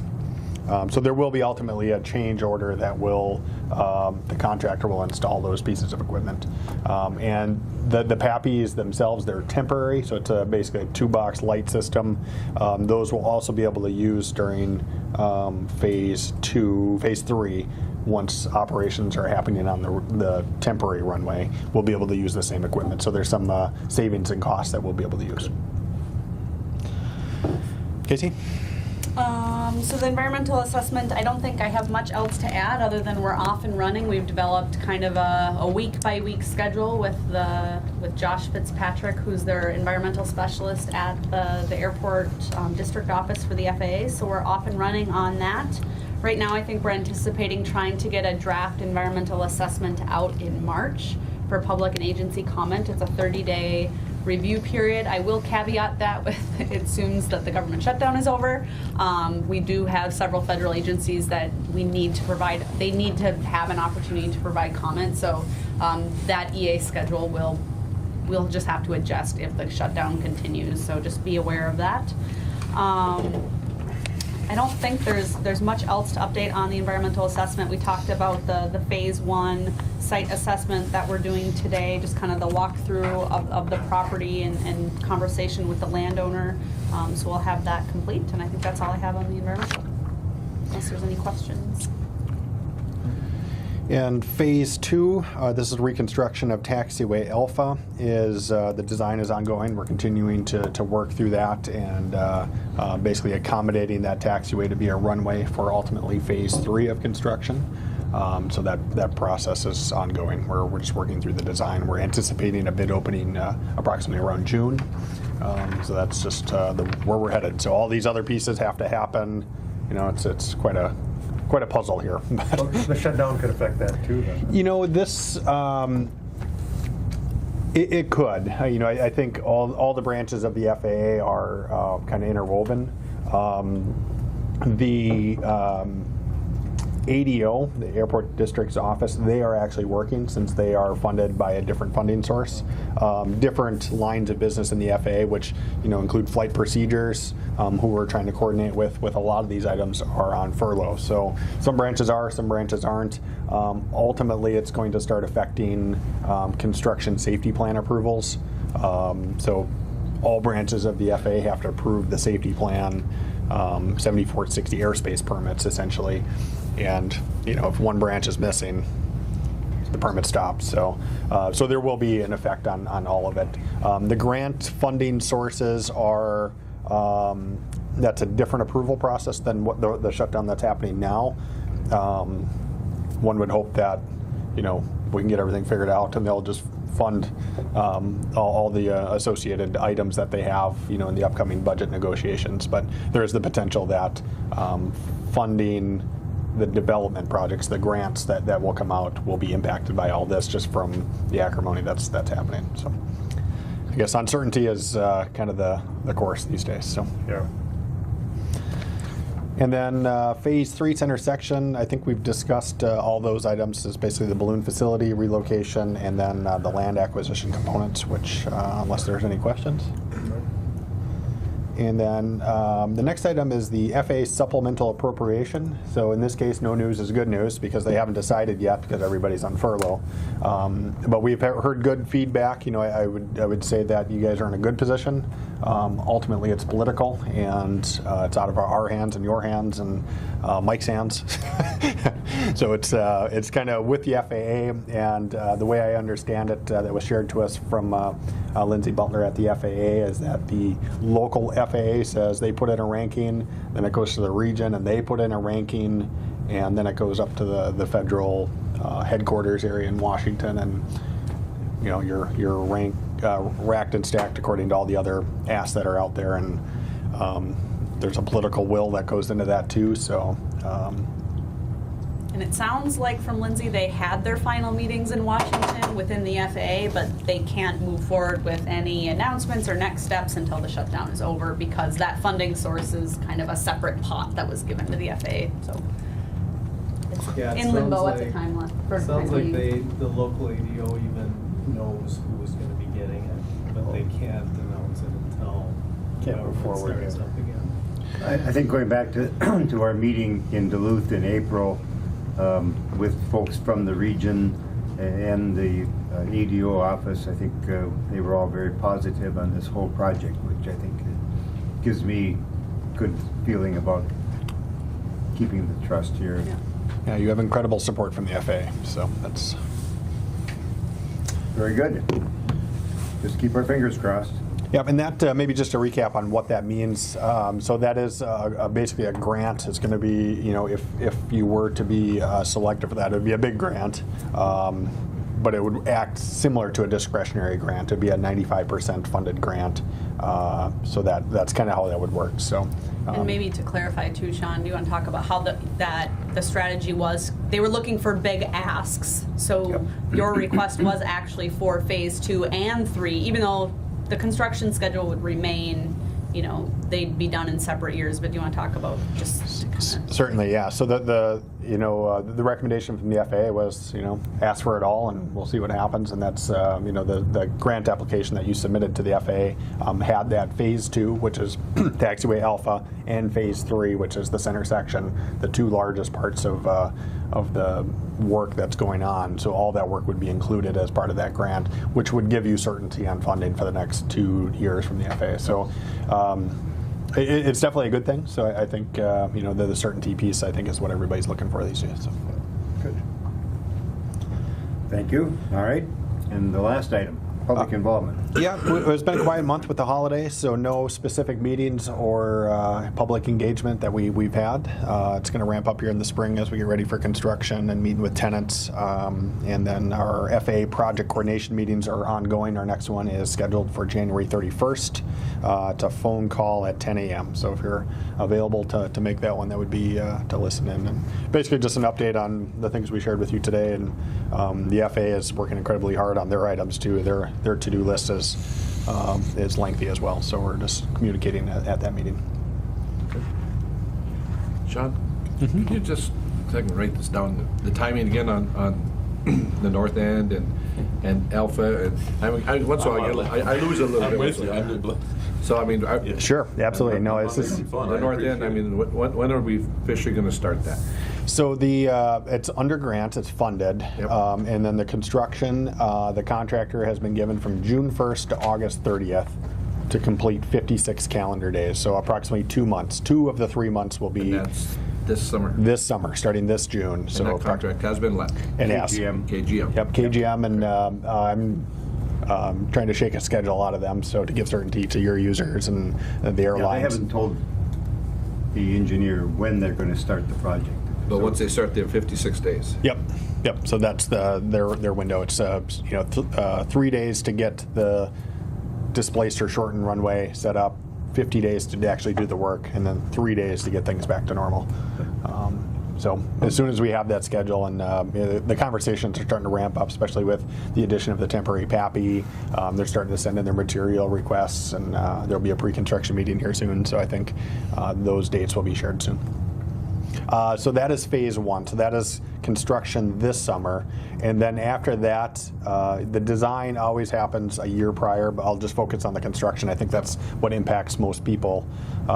So construction of phase 1 this summer, Taxiway Alpha the summer of 2020, the center section of the runway 2021, and then if we choose to move forward with the south portion of the runway 2022. So just subsequent years. The design always happens the year prior.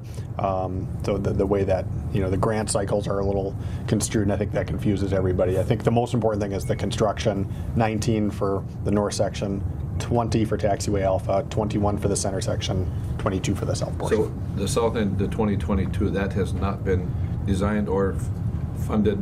Yep, just a concept. And that's that 900 feet that we added on back in 2002, 2004? Yeah, somewhere approximately around there. It looks like that needs to be done. Definitely.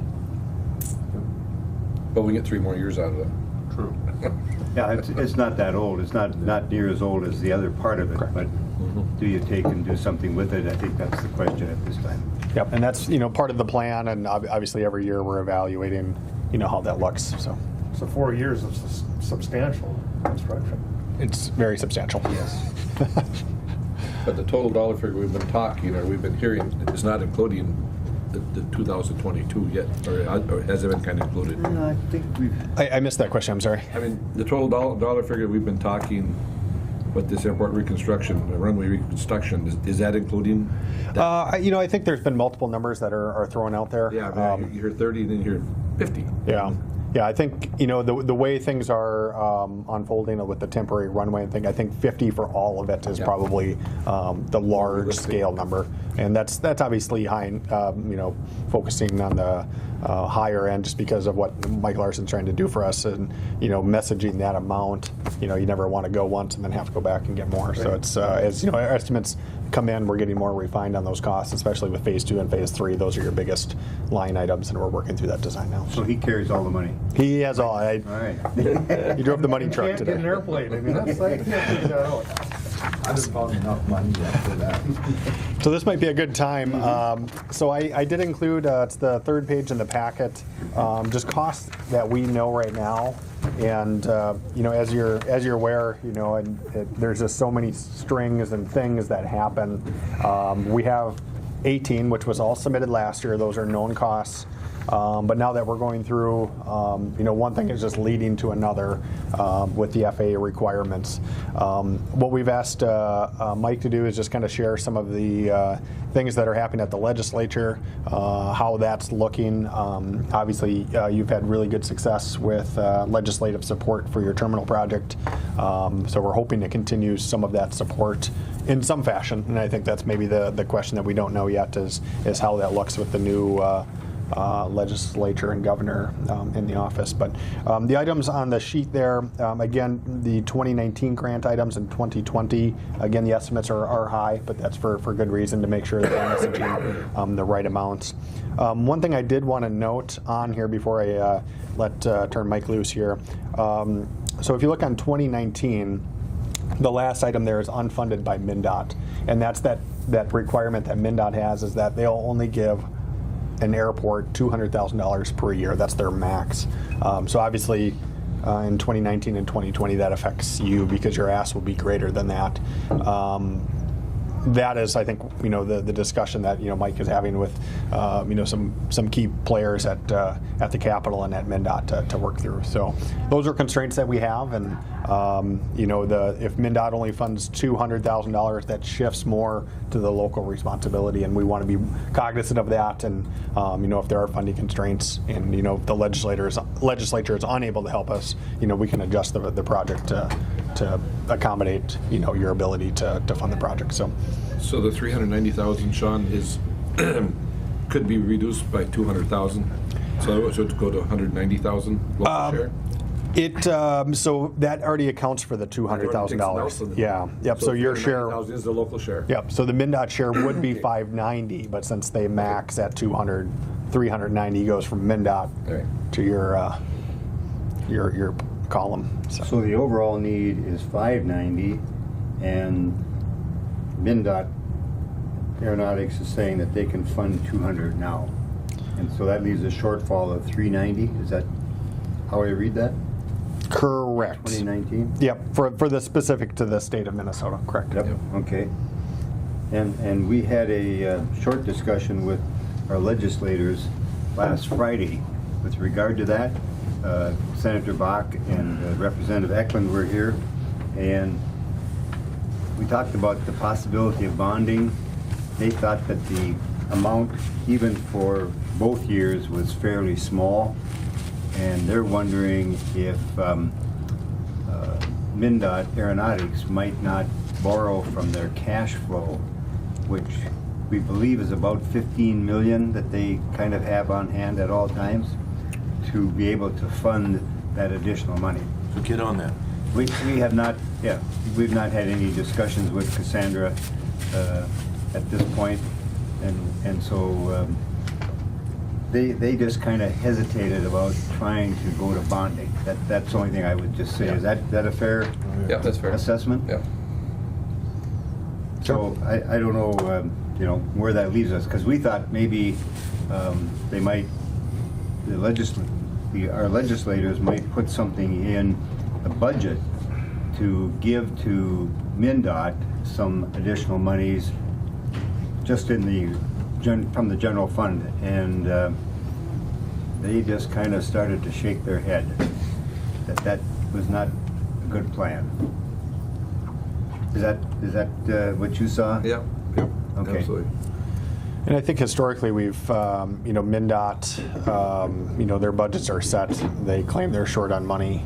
So I think that is a challenge. They have this $15 million, and it's a budget that, they have and they manage to absorb a large influx of cash of that budget to International Falls, I think is most likely what you would hear from Cassandra. And I think that's why, we're trying to approach it from a different angle, potentially with bonding or other sources. So what are your thoughts, Mike?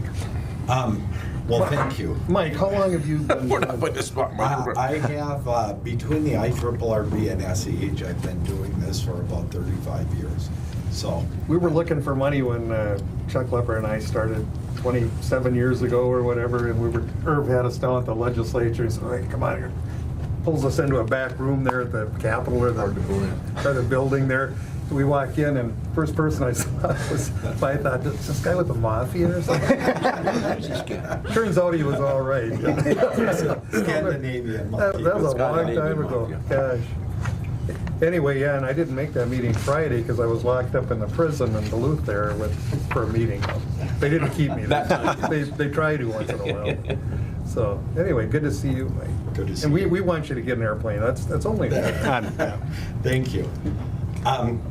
I think most of the things let me go back a little bit because I know most of you, but I haven't met Walt, and Paul and I go back from the IRRB days, but I was at the IRRB for about 24 years doing funding stuff. Been with SEH now for about 11 years. I've got a big long title. At the end of the day, it means put funding packages together for clients. And that's what I do. I don't do that single-handedly. We have a team. Part of our team are lobbyists, and we have a couple of lobbyists that we use, and you're familiar with them. We use them on the terminal project. We use them in Voyageurs National Park, one from each side of the aisle.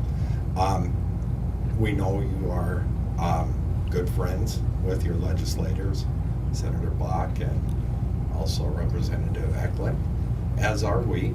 But we're hearing basically the same thing you are. It's uncertain as to whether or not there's going to be a bonding bill this year. There may be. Typically, the bigger bonding bill would be next year. That would be in an even number year. Having said that, almost every year there's a bonding bill. So what we really want to do is we want to make sure we're positioned. So a number of things that we're in the process of doing would be talking to Senator Block and Representative Eklund to make sure that they would introduce a bill to make sure if there was a bonding bill this year that we would be on the radar. We also have our lobbyists working with MnDOT, have made had some meetings and conversations there.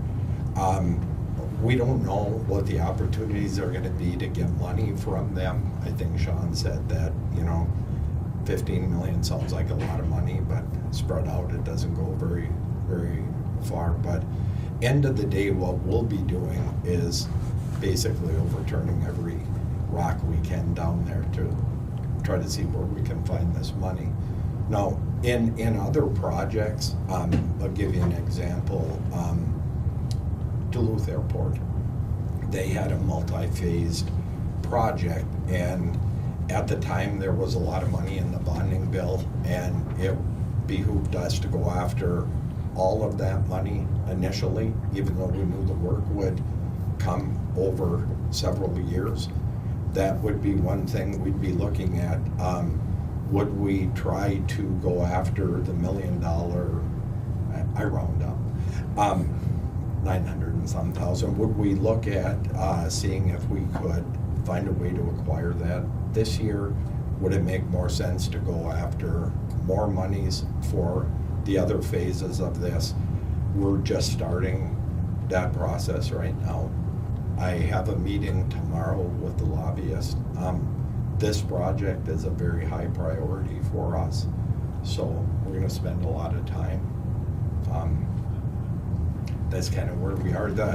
Unlike the property acquisition that has all kinds of really good defined steps, this is all politics as you all know, who knows what's gonna happen. Which is even longer. So that's going to be kind of our strategy, is to go down there and push this, not only with the legislators that serve this area, but there's going to be legislators on both sides of the aisle that are going to need to weigh in order for this project to move forward, and that's what we would do. And end of the day, you won't get a bill from me. So that's some advantage. Commissioner, I think when you talked to Senator Bach and Representative Eklund, we talked about bonding. I think we were more or less talking just about our little shortfall, where now you're talking maybe look at the whole package, which would be actually a better sum of money. Because I think they were thinking that if you don't have a big enough pot, you don't want to put yourself up there in front again, because then they're going to say, well, we funded you for $300,000, now you go away. So I think if the whole project is, the shortfall is going to be funded, and then it makes it worthwhile, but not just go out there and look for $300,000-$400,000, because I agree. So that would, you're looking at the local funding being that 200,000 that we would expect to get from MnDOT, throw that into the mix, and so we're talking about maybe 1.2, 1.3 million? Yeah, I made the assumption that the MnDOT money, the 200,000, will be in place. So okay. For the So it next would year, be I'm there. thinking that $1 million. But again, not knowing whether there's going to be a bonding bill or else there may be some monies. As the session moves on, we'll get a better idea how that works. At the end of the day, it may end up being a part of a bigger bonding bill next year, next session, if that's the avenue that the legislators go down. But at the end of the day, I think we want to make sure that we're positioned, if there is a bonding bill or transportation dollars or other dollars that are out there, that we want to make sure we can at least go after the phase 2 local share. But I agree with you that if we could go after all of it, we don't have to be down there once. we were surprised when I told Wade that Senator Bach said that Gary had already been to Zero on this, and we didn't really know that Gary was working with SEH on the airport project. It's the first time we'd heard his name, so. Yeah, Gary's been on a contract with us for a number of years now. We also use Ward Inez. He's got a lot of contacts down there, so we try to cover both sides of the aisle, so we get a little more play. Ward was the commissioner of what? Admin at one time. Admin, okay. Yes, very, very good guy, very well connected, and he and Gary work very well together. Well, all I can say is we've been through lots of projects with this gentleman, and he's always been an advocate. I appreciate that. Thank you. Appreciate it. So how do we want to leave this? Mike, do you want the airport commission to send Eklund and Bach a letter asking them to introduce a bill, just in case there's bonding for transportation this year of something, and we can throw that in? Or are you going to carry that question, or what? Yeah, let me talk to Gary and Ward, because they may have done that. They may have planted the seed already and don't need to redo it? Yeah. Okay. But again, with you, as always, the legislators always like to see the local folks, and so you'll have a big role in making sure that this project moves forward like you did with the terminal building and everything else. Yeah, thank you for your good work on that. Thank you. We are so fortunate to have very much great building there in that terminal. Great. It sounds like you have your hands full. Oh, we got so many projects here. What's the mood down at the legislature? The mood. Well, it's got to be a little more upbeat with surplus, and the dynamic shifted a little bit with the Democrats. Yeah, I think when you look at from the standpoint of that, we have the Senate in Republicans' hand, and the House and the Thanks, Bob. Thanks, Bob. There's always more give and take. You need to cooperate in order for everybody to get. So I think that's good. I think the other thing that I've heard before is they're talking about a way to do maybe a bigger transportation bill, which, how that is gonna affect airports, I'm really not sure. We're kind of following that. But, and I think that's a part of the issue is, do you use surplus, do you use gas tax, do you use a combination? I just step back and wait until the dust settles. Well, and Mike, when you have your conversation with Gary or Ward, I don't know if they're going to approach MnDOT Aeronautics or if they want us to approach them. So you cover that base and decide how that should happen, because if we need to go down and visit with Cassandra, we'll do that. And I think that we definitely aren't shy to ask you to come down and do that. It works out very well. Again, they like to see their constituents. We'll be there on the 12th, February 12th. The counties are? Yes. Okay, and the cities are there on the 20th and 21st. So I know that Councillor Droba and I are both going to go down to the legislature and spend a couple days, and I've got other days in there with the Lessard Sam's Council that I'll be down there, so I'm there a couple times a month anyway. Great, and we'll make sure that we communicate with you. Maybe we'll do it through Sean. You know, you may just get a call from Gary or Ward to you. Sure. Depending on how that's. Usually you get a lot of warning in about an hour. I got 10 minutes. I got 10 minutes. So. We gotta talk. I don't know if you got my card to contact me, but Yeah, I do. I think I have yours and Ken both. But thank you very much. And thank you. Feel free to call me at any I time. like it when Cervanic calls, but when he calls and said you're invited to my house, I know it's gonna cost me. little fundraiser of some type. Bring your pen. Yeah, Thank you. Very good. Nice little break for you. quite a gift. Thank you. Further under the engineering Nice report. meeting you in person. Thank you, guys. That's it. All right. Well, good work as always, and look forward to our call on the 31st of January and keeping things moving. And great to have Jason here and Mike. So thank you both for taking time to be with us this morning. Much appreciated. Very, very helpful. Thanks, yeah, good to see you. We'll move to keep things moving here. We'll move to old business. Is there any old business? Thank you. You got there, Kyrie. Nothing that I know of. Hangar lease name transfer Doyle. I think we covered all those under the engineer's report. So we'll go to new business, and we have a hangar lease name transfer. Can you help us with that? Yes, I put a letter in their packet from Steve Tremone in regards to the Doyle lease. They're just looking at transferring the trust over, and so it's basically just a name change on that lease. Motion by Commissioner Pavlik to approve the hangar lease name transfer. I'll second that. And second by Commissioner Nevenin. Questions or discussion? Hearing none, Chair would place the question. All those in favor of the motion to approve the hangar lease name transfer signify by saying aye. Aye. Those opposed? Motion is carried, Doyle. and the transfer is approved. Thank you. There's a plane there. All right, item B under new business is the MACOA conference is in Wilmer this year, and plan to go down there and opportunities to meet with the FAA and MnDOT personnel at that time. Approved member attendance. Yes, okay. Motion by Commissioner Pavlik to approve the attendance of any members that wish to attend.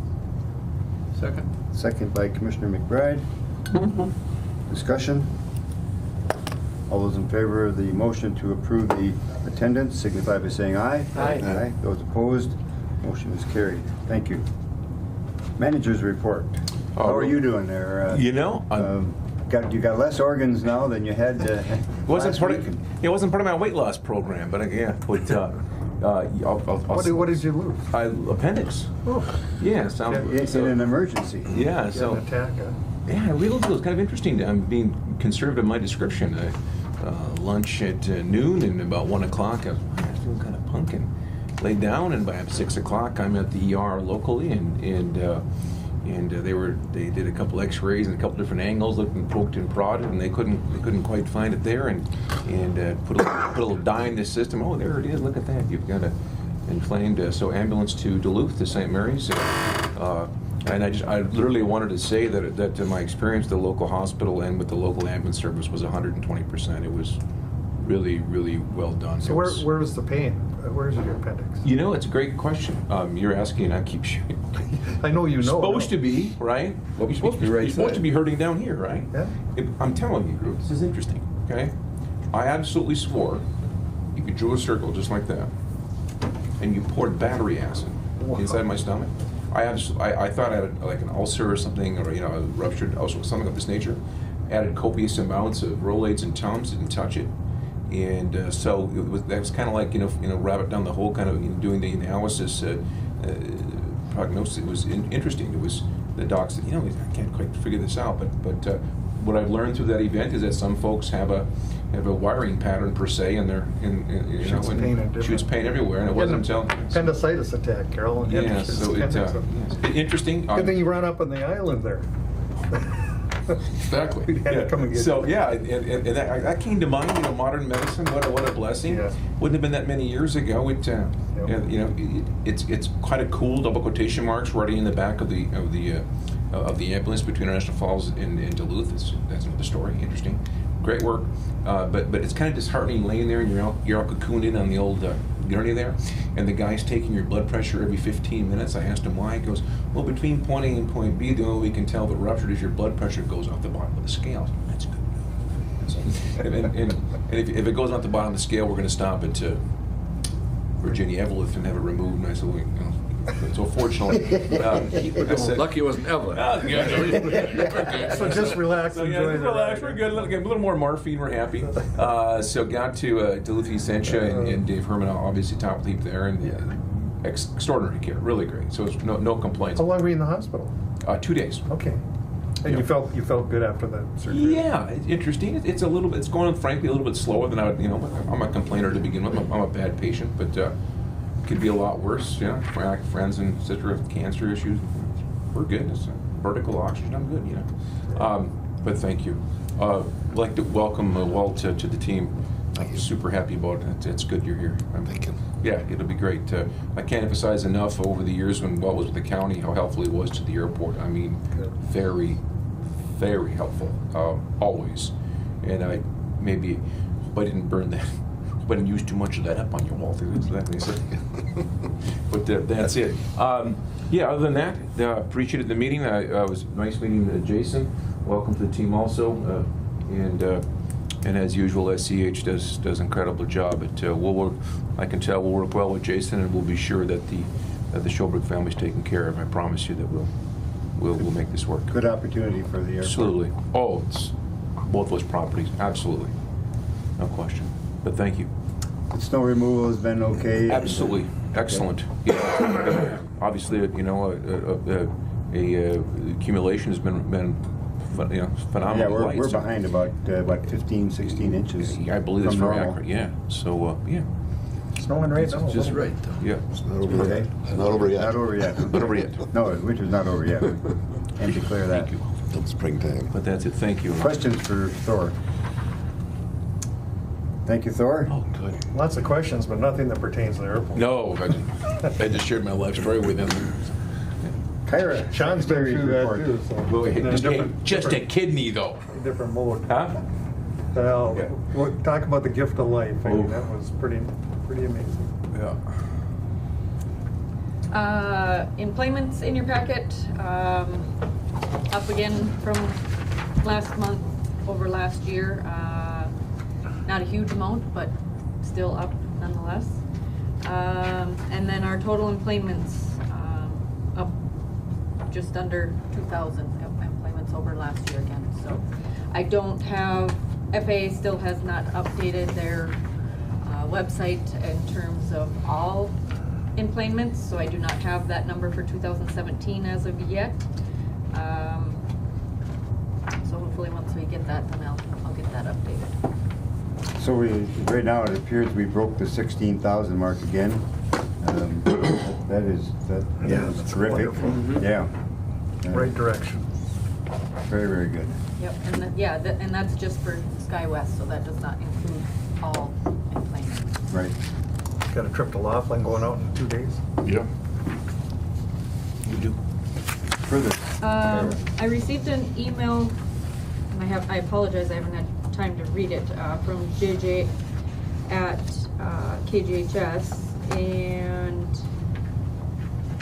they are wondering if the commission would like to do their usual sponsorship for the fishing derby. Let's see if I can get in here. Get the cost. I think it's well listened to all the time. The people on the ice that got the radio on, that's how they know if they win or not. That's right. No, I think it's, is there a motion to do that again this year? Either one of the sponsors? Move to, I guess, the customary amount that we've purchased before. Is It's it right, Matt? $325. Okay, $325. No support. Okay, motion by Commissioner McBride, second by Commissioner Nevenen to be one of the sponsors for the radio broadcast of the fishing derby at $325. Discussion? To make Denny happy. Yeah. If I could, she Please. didn't put on there how many spots did we get, did she? Let me go back. It is 2 commercials in your segment of sponsorship, 1 commercial in all other hours, the sponsorship billboards, numerous promotions, 20 30-second commercials to air the week of the derby. Okay, yep, good. That's good. Good coverage. No further discussion. All those in favor of the motion to approve the advertising and the sponsorship of the fishing derby signify by saying aye. Aye. Aye. Those opposed, same sign. Motion is carried. Purchase is approved. Thank you. Further, Kyra. That's all I have. Very good. Thank you. Move to members. Commissioner Pavlik. Nothing. I'm just enjoying the winter with my wonderful partner there. So. Good. Thank you. Commissioner McBride. Just see out east, they had a couple snowflakes, and then they skid a couple airplanes. Just great work by our airport crew, keeping our runways safe and thank operational. you. So, Thank you, it's too kind. Believe me, it's all about team, not me, it's the group time. But thank you. Thank you. Commissioner Buller. Maybe next meeting. All right. I'm absorbing. You're drinking I'm it. absorbing. Yeah, no, fire hose drinking water, right? Yeah, yeah. Got to get yeah. an airport Yeah. moved. Yeah, I'm absorbing. I fake it and make it every time. They just don't Thank know you. that. And you're good. I've been here about 8 years, and you can still No. see I ask a lot of stupid questions. No. It's no such limitless. good questions. you get confused at acronyms. Oh, and funding sources. there's so much Oh, detail in this it's business crazy. that is, it takes questions every And that is a good point, because we do talk in acronyms, so Walt, don't Sure. ever be afraid to Yeah. ask. Well, now I know what a Fonzie is, by the way. It's a finding of no significant impact. I always thought I still thought he was on TV. Yeah. The Fonz, remember that? What was it, Happy Days or something? One question. Sure. Get together with Any you of and these your purchases, better do we have to go through update everything. our Absolutely. planning, Construction, zoning, 'cause I that have. issue at all? Absolutely. Love to. Always there for you. Wait till you're better. It wouldn't impact your airport Yeah, well, zoning. wouldn't get her. Week or so. Okay. Perfect, thank you. Next week sometime. Love to. Always here for you, Walt. Welcome again, The hidden pen. Councilor Buller. Commissioner Nevin.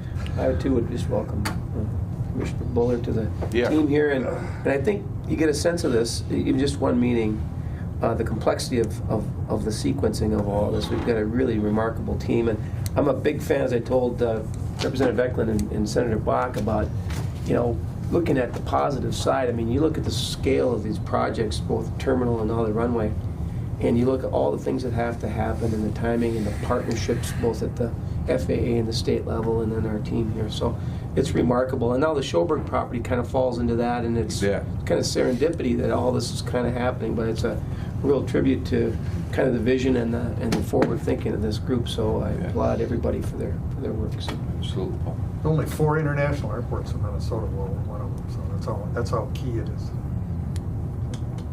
Very good. No, I certainly would echo what Commissioner Nevin said. And you know, when you look back at the terminal project and from the date that we decided to start forward and all the pictures and, Pushed by you, planning and thankfully 9 years to get that completed. It doesn't happen overnight, does it? No, it doesn't. incredible. And now with the great work by SEH on our runway rebuild, I mean, now we've been at that for a couple of years, and it's going to be a 6-year, 7-year project before we're all done. So these things just don't happen overnight. I would then, in speaking in that vein, would ask the commission. The terminal project, we heard this morning that the final completion would be March 31st, and so moving could take place in April. And wondering, with the new area for the Customs and Border Protection, I don't know if we want to call this second phase the international terminal, but I do think, given the amount of state bonding monies that were secured for this, I really think, and I talked with Representative Eklund and State Senator Bach about coming up and being a part of a ribbon cutting for that, that building. And so I would ask sometime, probably they thought the week of April 13 would be a good week for them, if we could look at a date in there. And so I would like to start putting together a list of invitees, including Tony Jackson, and I don't know who he would want to have come from the Customs and Border Protection, because there may be folks at Pembina or Seattle that want to come here and view the facility. So with that in mind, there may be some dollars expended. I wouldn't think it would be more than 500. But we need to make sure that we get invitations out to everyone. So I would be looking to do that with your approval. Absolutely. We've got to include Sean in the group in that. Yes. Too, so. Yep. Yep. And Motion. He'll bring a plane load. Yeah, I would. Motion be in order. Yeah, motion. Move to approve Second. the ribbon cutting. Okay. Any expenses? Oh, here's a team effort, that's for sure.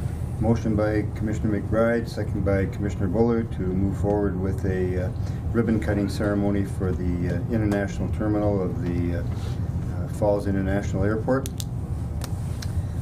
Discussion or questions? Not. All those in favor of the motion signify by saying aye. Aye. Those opposed? Motion is carried. Thank you. The second item I would bring up is a piece I handed out this morning, and was fortunate, the Transportation and Infrastructure Committee, that the representative from Minnesota, the 8th District, Pete Stauber, is on the Transportation Committee, and I think that goes back to Congressman from back in 1948 got on the Transportation Committee. John Blotnick. And then Oberstar. Yeah, 'cause And I Oberstar think was everyone since then, Nolan and all the rest have been on the Transportation Committee. So we've been very, very fortunate to have representation. So congratulations to Pete Stauber for... That is fortunate, and I can tell you, I worked with Pete Stauber since he's been a commissioner. You can't find a finer individual anywhere. I mean, he's just a straight shooter. Great guy. I heard this morning on the news that Representative Stauber has been in touch with Representative Nolan and to continue his projects and his support for the same type of thing. So, I mean, he's willing to work for Northern Minnesota, which is a good thing. He's a hard worker. Hard worker, and they got a difficult task in the mining. Yes, he does. With PolyMet and what have you, and the greenies, it's difficult, very difficult. He can handle it. I mean, he's just... It's a nice He was on gentleman. the corrections board with me, and God, Neat angle from as being a police officer all day. yeah, he was a interesting. career police officer. Yeah. So our good fortune that Congressman Stauber continues representing us on transportation. So that will be a good in, and hopefully he can build some years of seniority there. And he, by the way, he was up here in International Falls a couple of times. Yes. And then the other item, I just, you see there's a new startup airline, Moxie Airline, and they've just put in an order for 60 Airbuses. And so... Who's funding all that? Yeah, I don't know. someone's got extra money, lots of it. Oh, wow. They want to be in they want to be in the airline industry. I'd love to know who's Well, the guy behind all founded JetBlue. Yeah, David He's the Newman. front man. He was a front man, though. Yeah. So I don't know where they get their funding, but I mean, I don't know what they're happy what an it's- Airbus costs They're- nowadays, but... Are they making those in Seattle? No, that's France. Airbuses in Europe? Alabama. Alabama. Are they? Are they? Yeah, in order to make the Mobile Alabama. the assembly in Alabama. Okay. Yeah, they're making Europe. Yeah. Boeing's still in Seattle, isn't it? Yep. And then it's always a unique playing field for Boeing because they're up against a consortium of Aerospatiale with England, Yeah. France, Italy, and Spain, Germany. So yeah, it's tough to. So our jet bridge is, I mean, obviously 737 comes in when we make Yes. the adjustment, we can can pretty much accommodate any plane. Any of them, yeah. If it works. Even 47? Not a 47. And if we keep it from leaking. Very good. All right, next meeting of the commission. February, all right. February 27. That's a Wednesday. Any concerns for that date? Wade has the Cleveland Yeah, Board. there's a Clean Has Water what? Board. Voyage National Park, Clean Water Board. There's a meeting. And what at time is that at? 10 o'clock. It's in Cook. Cook at 10. Cook. I'm gone. I'll have a member here. All right, so You have the 20th? No, I think he's gone on the 20th. That's third Wednesday he's gone too, right? No. and I'm gone on the You're good. 20th because that's the League of Minnesota Cities Oh, that's legislative conference. How about Monday. Is it Monday? the 28th or 25th? Thursday? 25, 28, what do you got? Yeah, you have a transportation for ARDC, but you haven't really gone that much just- into those. I can skip that. Yeah, On the So what 28th? date? yeah, but he could probably not, he could skip that. Don't Or, skip. Okay, which one or you a wanna go different to? time on the 27th? Would a afternoon meeting be any different? You'd have to come back from Cook. Yeah, and his meeting starts at 10 at 28th Cook, would be right? okay. Pardon? 28th would be good. 28th is okay? How about Sean and Casey? Where are they at? Is that a conflict for you? I won't be able to attend. Even if we did it in the morning? Pardon me? Yeah, because the FA is Casey, we need you here for Yeah. adult supervision. She has to be here. So would the 27th is bad for you also, Casey? No, I think we could do the 27th.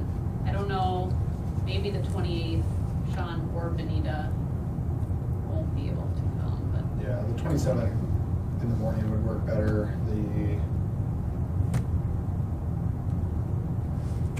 25th? 25th would work. 25th is Monday. 25? afternoon of the 27th may have opened up, Oh, yeah? because I don't think that date's being used. No, okay. Yeah, or the 27th in the afternoon. 27th in the afternoon or 25th in the morning. 25th in the morning. Or 25 in the morning? 25 in the morning versus the afternoon?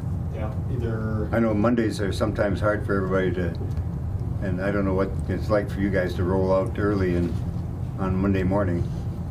Monday might be better than Wednesday. but- Just another Monday day. morning would be fine for us. Let's do it Monday then. February 25 at 8 a.m.? Yes, Same time, same station. Okay? thank 8 you. o'clock on the 25th. Thank you. Thank you. All right. Anything else to come before the commission at this time? Move to adjourn. Motion to adjourn